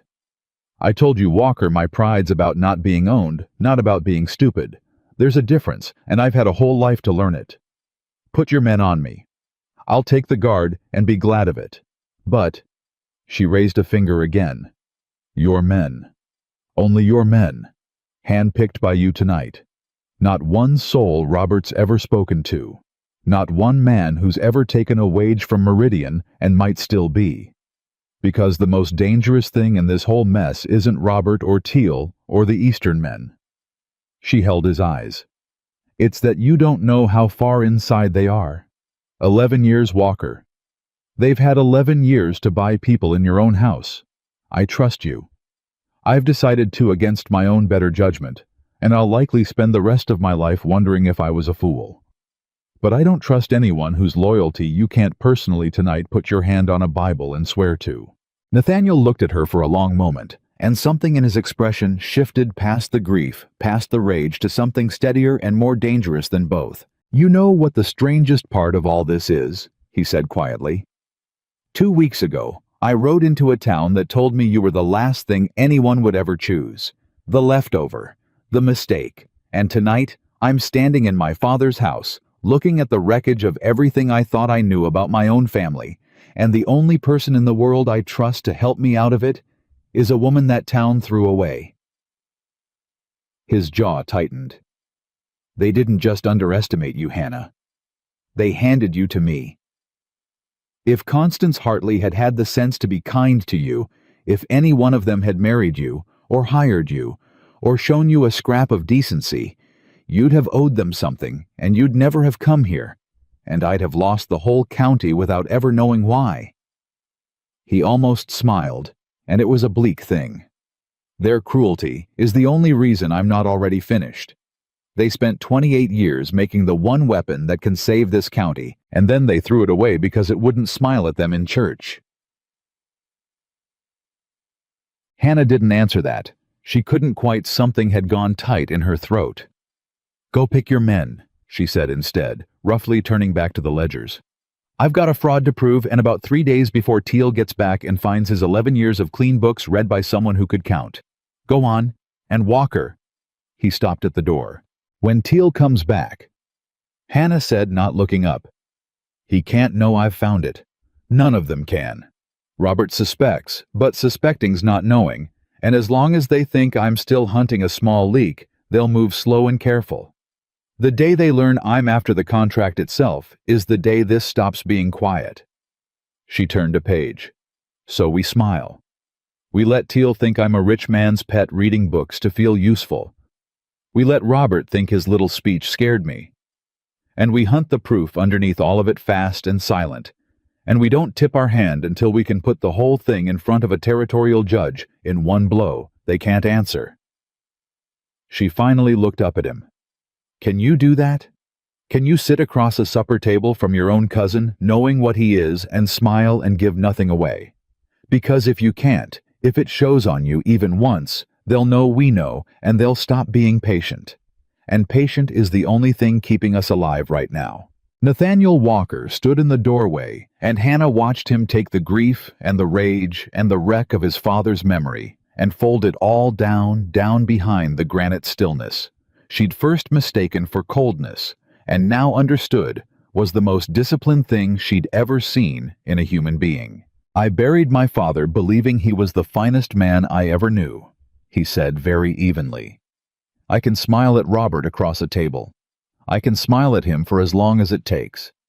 His eyes met hers. "Find me the proof, Hannah. Find me the paper that says my father was lied to and not a liar. Give me that much, whatever else is true. And I'll give this county back to the people that Survey Line's about to steal it from. And I'll give Robert Walker exactly what a man earns for spending 11 years waiting to cut his own family's throat." He left to choose his men, and Hannah Brooks bent back over the ledgers in the low lamplight, alone in the house of a dead man who'd either been cheated or been a cheat, hunting the one thin thread that could unravel everything. And behind her, unheard, in a room down the hall where he'd been listening at the door far longer than either of them knew, Robert Walker turned and walked quietly out into the dark and went to send a message 2 counties east to the men at the Meridian that said, only, "She's found it. Move now." They moved that night. Hannah woke to the sound of a horse she didn't recognize and was on her feet with the lamp unlit before she'd finished the thought. She'd slept in the ledger room, or half slept her head down on her father's account tools, and now she stood in the dark with her heart slamming and listened to a rider come fast up the ranch road and pull up hard at the house. Then Nathaniel's voice low and sharp, and a second voice answering one of his men, and the word fire coming through the door like a blade. She had the door open before he could knock. "Your farm," Nathaniel said. He was dressed, gun on his hip, his face carved from stone. "Hannah, your farm in Cutter's Creek. It's burning. A rider just came from town. Somebody put a torch to your barn an hour ago, and the wind's carrying it toward the house." For 1 second, the world tilted. 20 years of holding that ground, her mother's blue door, the last thing left of the people who'd made her. And then the tilt passed, and Hannah's mind went cold and clear and fast, the way it did in a fight, and she understood. "No," she said. "No, what, Hannah? Your house. It's not about my house." She was already moving, snatching up the ledgers, the folded pages, everything she'd marked. "Think Walker. Robert heard us. He had to have somebody sent word to the Meridian tonight because nobody torches a woman's farm 2 counties away the same night she finds the thing that hangs them unless they already know she found it. This isn't revenge." She shoved the crucial ledgers into her satchel. "It's a lure. They want me to ride for Cutter's Creek. They want me off this ranch and on the road in the dark alone, chasing my burning house because the one place they can't touch me is right here with your men around me and the proof in my hands. So they gave me a reason to leave both behind." She looked up at him. "If I ride for that fire, I don't come back. There'll be men on that road waiting, and the ledgers will be gone, and by morning, I'll be a woman who died trying to save her barn." Nathaniel stared at her. "You'd let it burn. I'd let them think I'll come."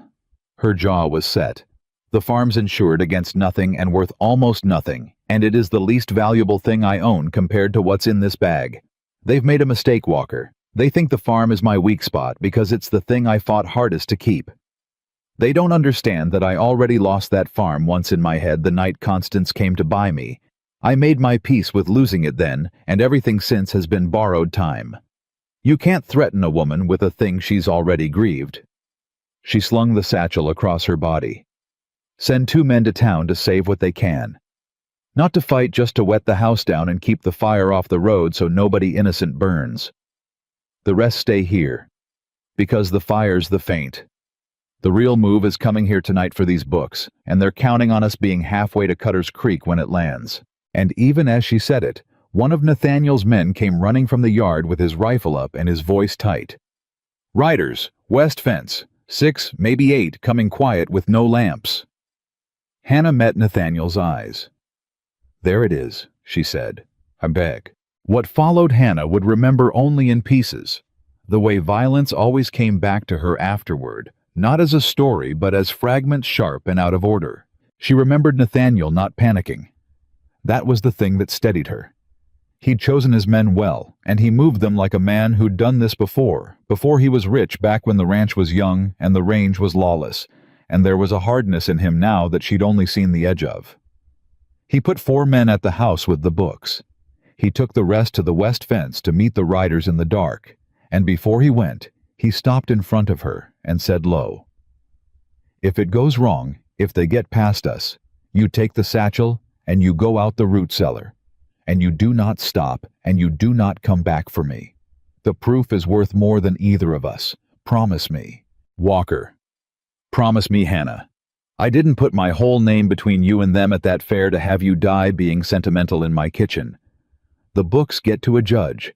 That's the only thing that matters now. Promise me." "I promise." And then, because she couldn't not, "Don't you die out there. I've decided to trust you, and I'll be damned if I'll let you make me a fool for it by getting shot at a fence." Something moved across his face, almost a smile in the middle of all of it. "I've got no intention." And he was gone into the dark. She remembered the sound of it then. Not constant, not the roar people imagine. A crack and a silence, and men's voices shouting words she couldn't make out, and another crack and a hoarse screaming, and a long, terrible quiet that was worse than the noise. She remembered standing in the ledger room with the satchel across her body, and one of Nathaniel's men at each window, and her own hand steady on the shotgun she'd brought from home, the same one she'd held on Constance, and thinking with a strange calm, so this is what it was all for. All the arithmetic, all the surviving. It was practice for tonight, and she remembered the moment the fighting reached the house. A window broke. A man came through it, not one of Nathaniel's, a stranger, hard-faced, a pistol in his hand, and one of the ranch hands took him with a chair before he'd found his feet, and there was a struggle on the floor, ugly and close, and nothing like the clean violence of stories, and Hannah did not scream and did not freeze. She stepped past the 2 men grappling on the floor, put her back to the wall by the door, where the light wouldn't find her, and when a second man shouldered through the broken window with his gun up, she lifted the shotgun and said in a voice that did not shake, "That's far enough." He turned toward her voice. He was young. That was the thing she'd carry after that. He was young, younger than her some Eastern speculator's hired gun, who'd probably never seen the woman he'd been sent to kill. "You're the accountant," he said, and almost laughed. "They sent us for an accountant." "They sent you," Hannah said, "for the woman who's going to hang the men who hired you.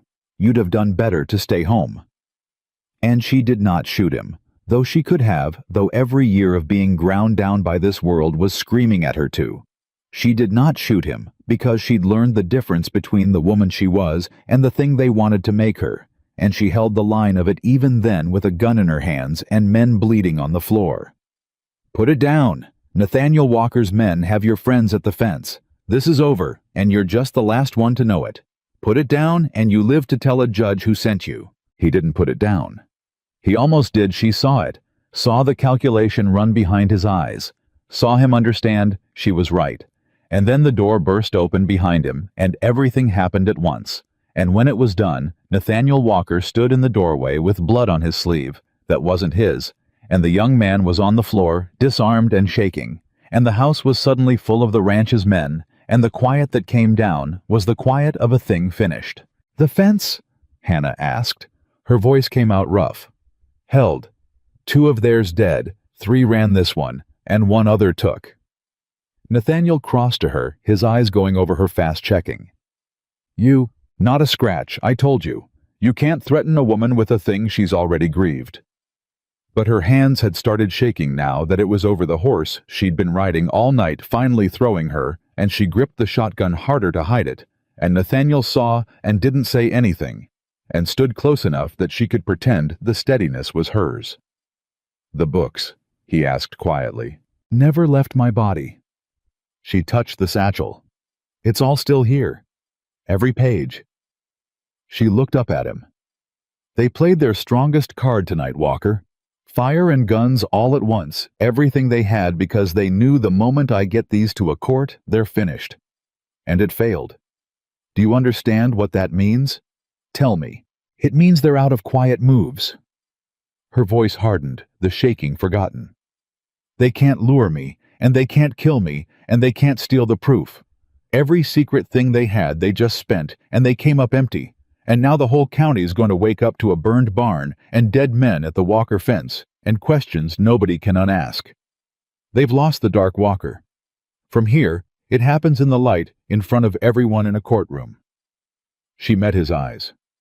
"Which is exactly where I've wanted them since the moment I found your father's signature. They just did us the favor of making it impossible to settle this any other way." Jaw. But Hannah had learned never to trust a victory while the man behind it still breathed, and Robert Walker still breathed. He was gone in the morning. His room empty, his horse gone, a few things snatched in a hurry, and Hannah walking through it with Nathaniel felt no relief at all, only a tightening. "He ran," Nathaniel said. "He didn't run." Hannah stood in the middle of the emptied room and turned slow, reading it the way she read a ledger, the shape of what was taken, telling her more than what was left. "Look, he took papers, not clothes. He took whatever he had that mattered, and he left everything that didn't." She stopped. "He's not running from us, Walker. He's running to them, to the Meridian men, to whatever's left of them, to get ahead of this. Because he's smart enough to know what I know, that it's a courtroom now. And in a courtroom, the man who tells his story first shapes the whole thing." Her jaw tightened. "He's going to get to the territorial court before we do. He's going to file first. He's going to walk into that courthouse as Nathaniel Walker's grieving cousin and swear that you're the one who's been bleeding the ranch, that you forged your own father's signature, that the woman you dragged home off a foreclosure cooked the books to frame an honest family and steal the county for herself." She looked at him. "He's going to tell them our exact true story with the names switched. And he's got a 10% stake, and the Walker name to make it stick, and I'm a spinster this whole county watched humiliate its leading family at a fair. Whose word do you think a territorial judge takes first, Walker? The rich cousin's or the difficult woman's?" Nathaniel had gone very still. "Then we get there first." "We can't. He left in the night. He's got hours on us." Hannah's mind was already moving fast cold.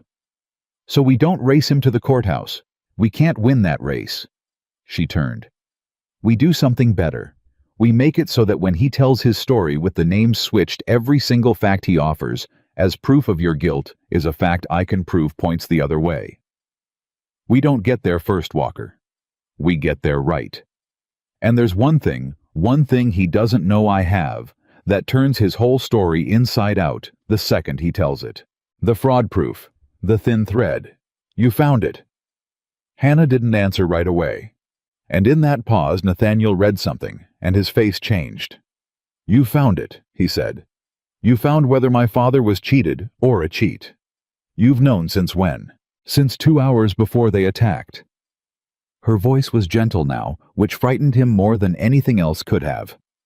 "I didn't tell you last night because there was no time, and because I wanted you to have one more night of not knowing for certain before it stops being something you can hope about."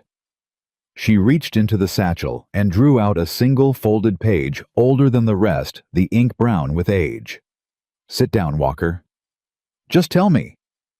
"Sit down." He sat. Gjelbæg. "Your father did sign the contract," Hannah said. "That part's true. His hand, his name, no forgery. I checked it against a dozen other signatures, and it's genuine. He signed it 11 years ago, 2 years before he died." She held the old page but didn't give it to him yet. "But he signed this first. This is a letter, Walker, in his hand dated the same week. I found it folded inside the back cover of a ledger nobody's opened in a decade because who reads the back cover of an old account book? He hid it where only another bookkeeper would ever look." Her voice was very steady. "Your father knew Walker. He figured out what Teal and the Meridian men were, and he understood what they'd gotten him to sign, and he was dying, and he was afraid, and he wrote it all down." Nathaniel's hands had closed on his knees. "Read it to me," he said. "I can't, my hands. Read it to me." And Hannah read it to him. Not all of it. She gave him the heart of it. The old man's plain hard words across 11 years, a dying man writing to a son he couldn't bring himself to tell out loud. That he'd been cornered. That there was a debt from the ranch's early days he'd hidden even from Nathaniel. A shameful thing. A mortgage he'd taken in a bad year and been unable to clear, and that the Meridian men had bought that debt quietly and used it to force his hand sign the arrangement, or they'd call the debt and take the ranch outright, and either way lose it. But this way, at least keep the land in the family, and keep it from Nathaniel, ever knowing his father had gambled the whole thing away in a hard winter. That he'd signed to protect his son from the shame of it, and only understood too late that he'd signed something far worse. That he was sorry. That he'd hidden the letter where an honest bookkeeper would find it someday, and prayed it would be in time, and that whoever found it should know, "My son knew nothing of this, and did nothing but be worth protecting, and if there is any justice left in the territory, let it fall on the men who made a dying fool of me, and spare the boy who never knew." Hannah stopped reading. Nathaniel Walker put his face in his hands, and for a while he did not speak, and Hannah did the only merciful thing there was, which was to be silent, and let a man grieve a father who had turned out, after all, to be exactly the man he'd believed, flawed and frightened and ruinously proud and honest at the last, when it cost him everything to be. "He was trying to protect me," Nathaniel said, finally muffled wrecked. "He was, badly. In the way proud men protect the people they love by carrying a thing alone that they should have shared until it crushed them." Hannah's own voice wasn't quite steady. "It's the same disease this whole county's got, Walker. My father died of it. Yours near did. It's the thing that almost killed me, the idea that carrying it alone is the same as being strong." She folded the letter with great care. "But he left the door open. Do you understand what this is? He left a written confession in his own hand that names the debt and the men and the coercion. This isn't just proof the contract was signed under fraud. This is your father from the grave testifying that Meridian forced his hand with a debt they engineered. A contract signed under that kind of duress is void, Walker. Not weak. Void. It never bound the ranch at all, which means it never bound Robert's 10% to anything, which means the renewal clause is worthless, which means Robert's got nothing." Nathaniel lowered his hands. His eyes were red, but his face had changed, the grief still there, but something rising underneath it hard and clean. "He's writing to a courthouse right now to file a lie, and he doesn't know that a dead man's already testified against him. He doesn't know the letter exists. Nobody does but you and me." Hannah stood. "That's our weapon, and it only works once, and it only works if he never sees it coming.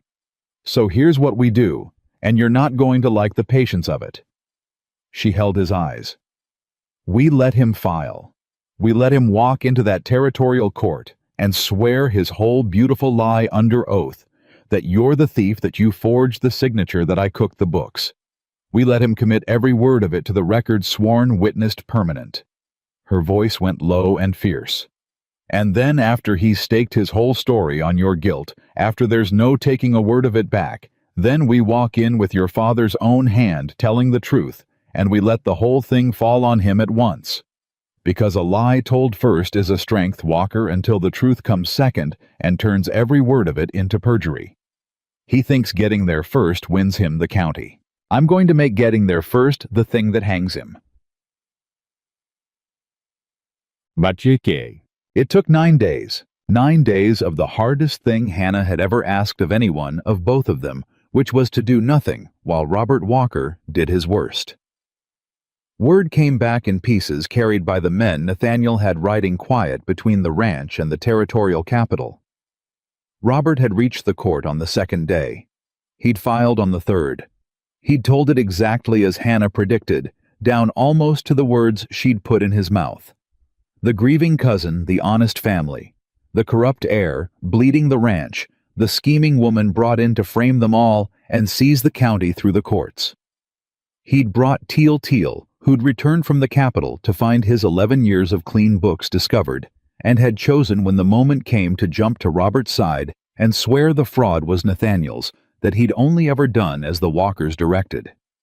He'd brought the Meridian men, respectable now in city clothes, land developers with a legitimate survey, and a sad story about a violent rancher who'd sent armed men against them in the night when they came to lawfully assess their holdings. It was, Hannah admitted, a very good lie.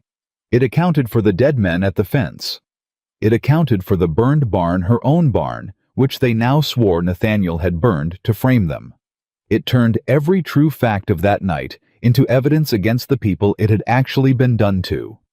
And with the Walker name behind it, and Teal's 11 years of respectability, and the Meridian men's city polish it, was exactly the kind of story a territorial judge, tired and far from anywhere, and inclined to trust men who owned things, would want to believe. He's going to win, Nathaniel said on the 8th night, and it was the only time in the whole 9 days his discipline cracked. You've had me sit here for over a week while my cousin builds a gallows with my name on it. Every day word comes and it's worse. He's got the judge half persuaded. He's got Teal corroborating. He's got the whole thing sworn and sealed, and I've done nothing. You've done the one thing that wins, Hannah said quietly. You've let him finish. Hannah, listen to me. She came and stood in front of him, and for the first time in 9 days, she let him see how tired she was, how much the waiting had cost her too. I know what it's costing you. I do. Every day you sit still, a man you trusted, your whole life is out there swearing you're everything you spent your life not being. I know what that is, Walker. I spent 28 years listening to a town swear I was worthless and being told the only dignity left to me was to sit still and take it. Her voice caught and steadied. But there's a difference between the sitting still they wanted from me and the sitting still I'm asking of you. They wanted me quiet so I'd stay beaten. I'm asking you quiet so you can win. Because tomorrow, the judge calls the final hearing.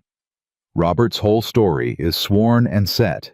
There's nothing left he can add and nothing he can take back. She reached into the satchel and drew out the folded letter and the marked ledgers and held them up. And tomorrow we ride to the territorial capital and we walk into that courtroom and we let your father speak. The courtroom was full. Word of the Walker case had spread a great ranch, armed men in the night. A dead man's ranch torn by a family war, and half the county had made the journey to see how it fell out.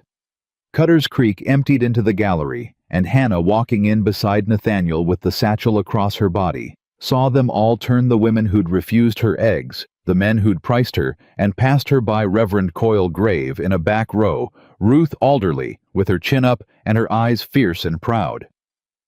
And in the front at the plaintiff's table, resplendent and certain, Robert Walker and Ambrose Teal and the Meridian men in their city coats, and Constance Hartley. Hannah stopped when she saw her. Constance sat just behind the Meridian men, and their eyes met across the crowded room.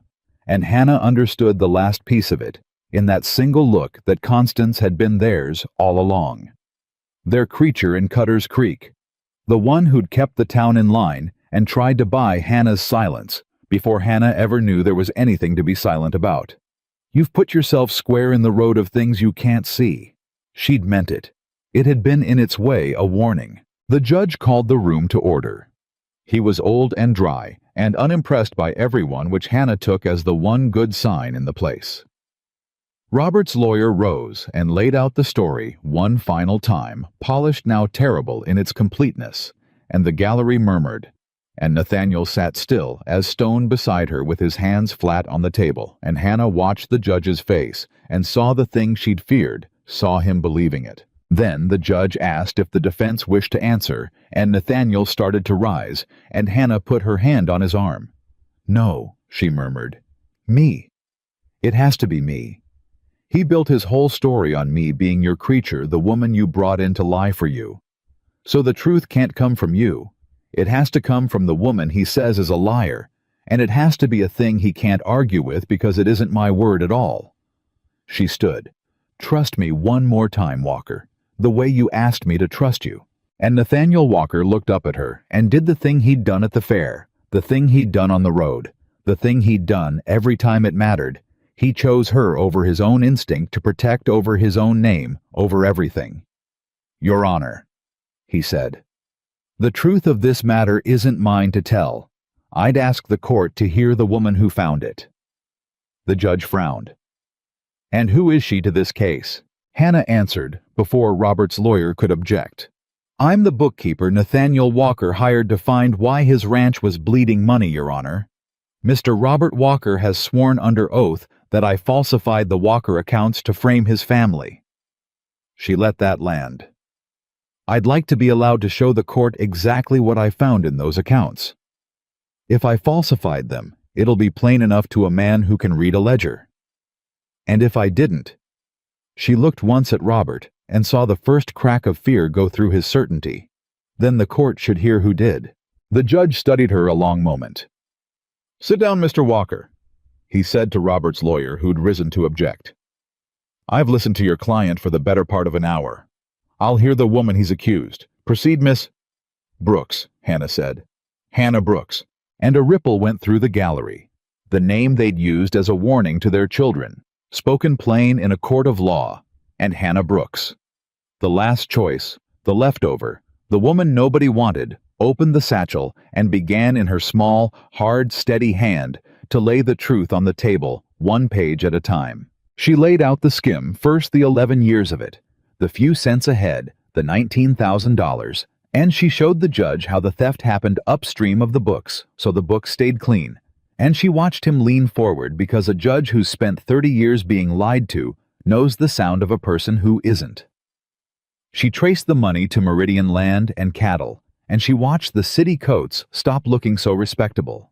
She named the survey line and what it was really for, and she watched the gallery understand one row at a time that the ground under their own homes had been the prize all along. And then when Robert's lawyer surged up shouting that this was all her invention, all the scheming woman's fabrication, exactly as they'd sworn when the whole thing hung on whether the court would take the word of a difficult spinster over a Walker.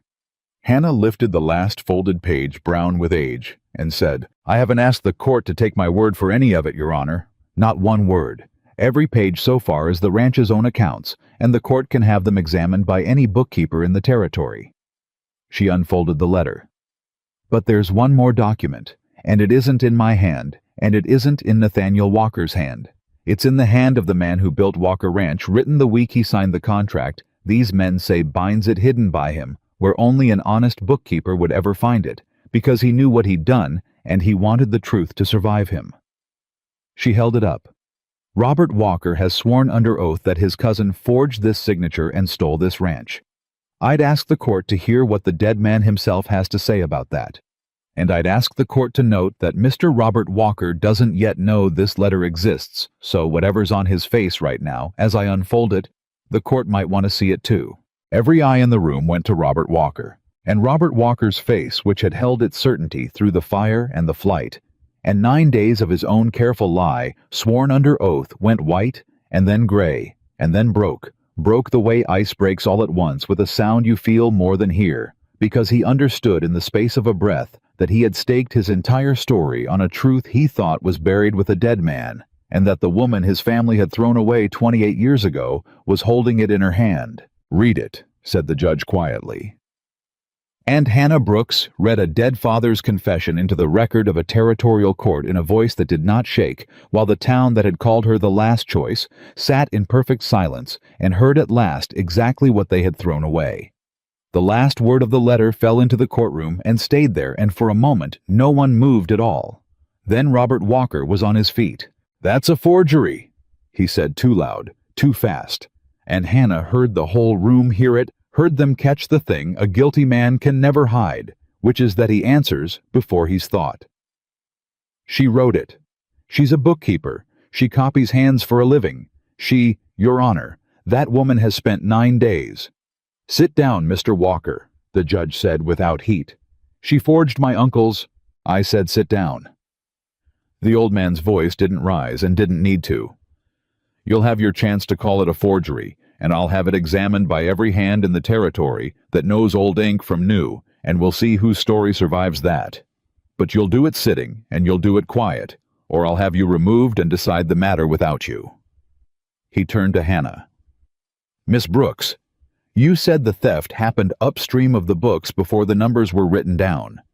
Explain to me how a man proves a thing that was never written." And Hannah understood that the judge had just handed her the whole case, because a judge who asks, "How do you prove it?" has already decided he wants it proven. "By finding where it was written, after all, Your Honor," she said. "Meridian kept their own books. They had to. A company can't move that much money without recording it somewhere. Mr. Walker's ranch books show a clean sale. But somewhere in Meridian's accounts is the same sale recorded at the true market price, with the difference kept as profit. 2 records of one transaction, and they don't match." She looked at the Meridian men in their city coats. "I don't have Meridian's books, Your Honor, but this court can subpoena them. And the moment you set the ranch's ledgers beside Meridian's own, the gap is the theft in their own hand for 11 years. There's no forging that. It's 2 sets of numbers that were never meant to be read in the same room. The senior Meridian man, Hollis, she'd learn his name, was the one who'd watched her at the fair, leaned to his lawyer, and said something low, and Hannah watched the lawyer's face change, and knew. A man doesn't whisper like that when his books are clean. "They'll burn the books before they hand them over," Robert said, desperate now. "You can't, there's nothing to—" "Robert." Nathaniel spoke for the first time quietly, and the whole room turned. He hadn't risen. He sat with his hands flat on the table and looked at his cousin across the aisle, with something that wasn't quite hatred, and was somehow worse. "You just told a courtroom the books could be burned, in front of a judge, to stop him subpoenaing them." He let that sit. "A man who knows the books are clean says examine them, please, and clear my name. Only a man who knows what's in them says there's nothing to find, don't look." His jaw tightened. "You never could keep your mouth still when you were losing, even as a boy. You'd knock the board over rather than lose the game clean." Robert stared at him, and for a second, the mask came all the way off. And what was under it was not a mastermind, or a monster, but a smaller thing. A man who'd spent his whole life 10% short of the name, and the ranch, and the standing, and had decided somewhere along the way that if he couldn't inherit the empire, he'd sell it out from under the cousin who had. "You had everything," Robert said low and shaking. "Everything. The name, the land, the old man's love. He never once looked at me the way he looked at you, and you didn't even want it. You'd have handed it all to some spinster off a foreclosure." "Mr. Walker," the judge said sharply, "you are confessing. I'd advise you to notice that." The room went dead silent. Robert's mouth was still open, and into that silence, Hannah heard distinct the sound of Ambrose Teal, 11 years the finest accountant in the territory, and a man who had spent every one of those years learning exactly how a sinking thing sounds when it starts to go under, quietly, carefully standing up. "Your Honor," Teal said, and his voice was steady in the way of a man who has just done the last arithmetic of his life and found the answer. I'd like to speak, before this goes any further, and I'd like it noted that I came forward rather than being caught because I understand that's the only thing left that might do me any good at all. Robert whipped around. Ambrose, don't. It's over, Robert. Teal didn't even look at him. He looked at the judge, and then strangely at Hannah with something that might have been professional respect between two people who understood numbers the way other people understood scripture. She found it in an afternoon. 11 years I kept those books, and I built them to be unreadable, and she read them in an afternoon. There's no walking this back. I'd rather tell it than have it pulled out of me. He drew a breath. I falsified the Walker accounts for 11 years. At the direction of Meridian Land and Cattle, and with the knowledge of Robert Walker who brought me to them, and took his share the whole time. The old man. His voice wavered, the only crack in him. The old man never knew about the skim. That was ours. His letters true. They cornered him with the debt, and he signed to save his son from the shame of it exactly as he wrote, and he died thinking that was the worst of it. He never knew we'd been bleeding the herd on top of it the whole time.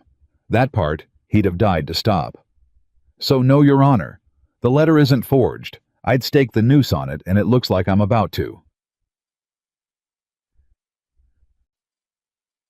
It came apart fast after that, the way a thing comes apart when the first honest man breaks the seal. The judge subpoenaed Meridian's books before the noon recess, and the Meridian men's lawyer resigned on the spot rather than be attached to what came out of them, and Hollis and his partner were held over on the fraud charges by nightfall.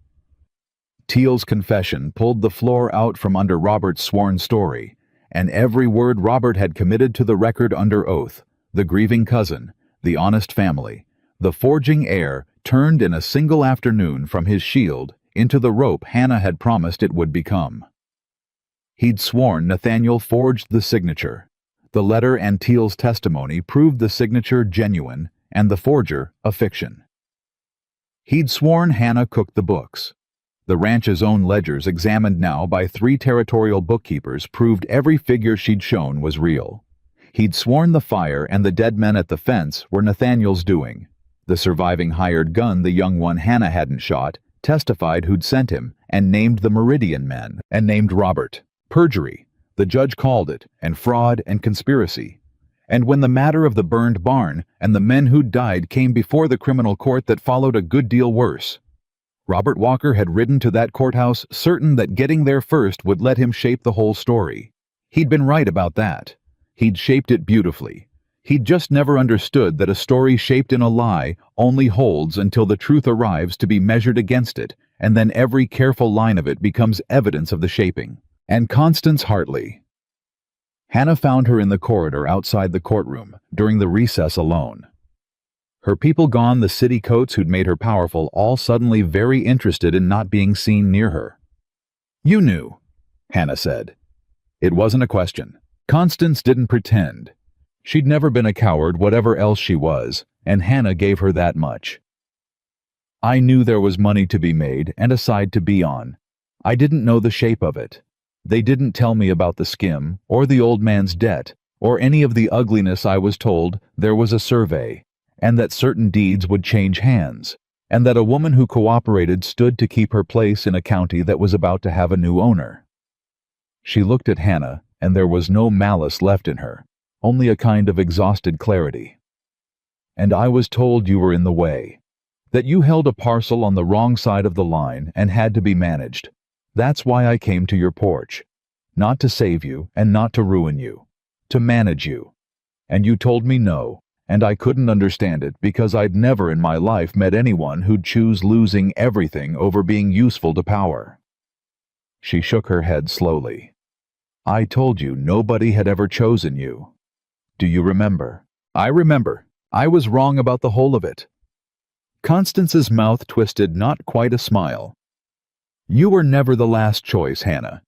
You were the only one in this entire county who couldn't be bought, and I mistook it for having nothing to sell. That was my error. I've made money my whole life, reading what people will trade their dignity for, and you were the one person I ever met who wouldn't trade it at any price, and I called that worthlessness, because I couldn't imagine it was strength. She straightened, gathering the last of herself. They'll come for me now. The court, the deed's my name. I'll lose most of it. And the worst part? Her voice finally slightly broke. The worst part is that the woman I spent a season trying to destroy is the only one who'd understand why I did it, because she's the only one who was ever really watching. She walked away down the corridor, and Hannah let her go, and did not feel triumph because she'd learned long ago that being proven right about a person who hurt you is a colder comfort than anyone expects. They did not go home that night. There was too much of it. Depositions, the criminal referrals, the territorial marshal who wanted every page Hannah had. The 3 bookkeepers who wanted to argue with her about the skim and left 2 hours later, converted and half in awe. It was near midnight when Hannah finally stepped out of the courthouse into the quiet, the satchel lighter, now that the court held copies of everything, and found Nathaniel waiting for her on the steps. You didn't have to wait, she said. I know. You've had the worst day of your life. You should be asleep, or drunk. Both ideally, and I wouldn't blame you for either. I've had the truest day of my life, Nathaniel said. That's different from the worst, though it was that too. He was quiet a moment. My father was honest, in the end. He was a fool, and he was proud, and he hid a thing that nearly cost me everything, and he was honest at the last, when it would have been easier to take it to the grave clean. I buried a man I thought was perfect, and I spent today learning he was only good, and I find... His voice roughened. I find good is better. Perfect's a thing you worship. Good is a thing you can forgive. You gave me back a father I can forgive, Hannah. I didn't know how much I needed that until you read it out loud. Hannah didn't answer. Something had gone tight in her chest that she didn't have a shelf for, same as always with him. There's a thing I have to say, Nathaniel went on, and I've been trying to find the way to say it all day, and there isn't one, so I'll just say it plain, and you can do what you like with it. He turned to face her. At the fair I said she's mine, and you were right to be angry because I said it to lift you up and to put my name between you and them, and both those things were true, and neither of them was the whole truth. And I've known it wasn't the whole truth since about the second day you were in my house reading my father's ledgers and telling me to go away and stop hovering. He took a breath. I don't want you to be mine the way this county meant it. Owned, claimed, a thing settled. I've had enough of things being owned to last me a lifetime, and so have you more than me. His eyes held hers. I want to be yours. That's the part I couldn't figure how to say. I've spent 15 years being the man everyone else belonged to. My men, my land, my name, the whole weight of it, and every soul around me wanting something, and none of them able to be told no. And then a woman on a porch told Constance Hartley she'd rather have nothing than be owned, and I thought there. That. Whatever that is, I want to spend the rest of my life near it, not to have it, to deserve it. Hannah was quiet for a long moment. You know what the town's going to say? She said finally. The richest man in 3 counties and the spinster off the foreclosure. They'll say I schemed it. They'll say I... Let them. I'm not finished. But her voice had gone unsteady. They'll say I schemed it, Walker. And here's the thing I have to tell you, because I won't start this on a lie the way everyone in this county started everything. Part of me did watch for it, in the beginning. When you paid my debt and rode to my farm, part of me stood back and thought, what's the trap? What's he really after? No man does this clean. I've spent 28 years learning that when something fits my need too perfectly, it's cut to catch me. So I watched you, for weeks. I watched every single thing you did, waiting for the moment it took something from me instead of giving it. She looked up at him. And it never came. That's the thing I have to say. I gave you every chance to prove you were like the rest of them, and you never once took it. You paid my debt so I'd be free to say no. You claimed me at the fair and then handed me the authority to ruin you if I found rot. You promised to believe me over your own family, and then you did when it was your father, when it cost you everything. You let a woman this whole county calls a liar stand up in a court of law and speak for you. And you did it by choosing me over your own instinct to protect every single time it mattered. Her voice broke finally, the trained face coming apart the way it had on the Meridian porch, only this time she let it. I don't know how to trust Walker. They took that out of me young. But I know how to watch. And I've watched you for 2 months, looking for the catch, and there isn't one, and I'm too tired to keep looking, and I don't want to anymore. Then don't, Nathaniel said softly.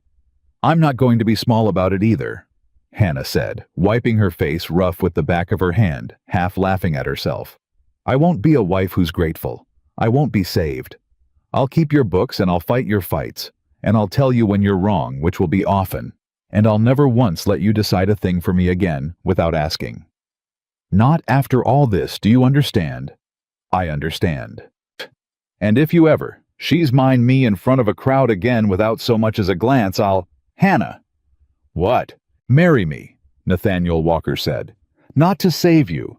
You saved yourself and me, and half the county besides, and everyone in that courtroom knows it. Marry me, because I'd rather build the rest of whatever I'm building next to the one person alive who'd tell me the truth about the books, and the truth about myself, and never once want a thing from me she couldn't earn. Marry me, because you're the only person I've ever met I couldn't buy, and I've decided that's the only kind of person worth spending a life beside. He took her ink-stained hand in both of his.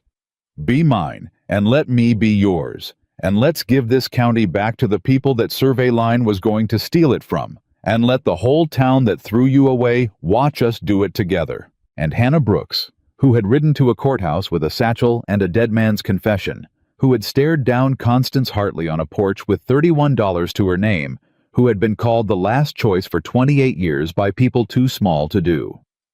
The arithmetic looked at the hand holding hers, and looked at the man, and stopped watching for the catch. Yes, she said. They went home the next morning, and the county was never the same, and neither in the end was the town. The Survey Line died in court, void. The judge ruled the whole scheme built on a fraudulent contract that had never bound anything, and every deed Meridian had been maneuvering to steal stayed exactly where it belonged. Hollis and his partner went to territorial prison. Teal went too, though the judge, noting his confession, gave him the lighter end of it, and Hannah, who understood better than anyone what it cost a proud man to break his own silence, found she couldn't quite hate him. Robert Walker fought it to the last, called the letter a forgery through 3 examinations that each confirmed it genuine, and went down at last, under the weight of his own sworn words, convicted of the perjury and the fraud, and his part in the men who died at the fence undone, in the end exactly as Hannah had promised, by having gotten to the courthouse first and staked everything on a truth he'd thought was buried. And Constance Hartley lost most of what she had, as she'd known she would, and left Cutter's Creek before the winter, and Hannah never saw her again. Though years later, a letter came unsigned, with no return, that said only, "You were never the last choice. I was wrong. I've thought about it every day." Hannah kept it. She never quite knew why. Nathaniel cleared Hannah's debt for good and had her farm.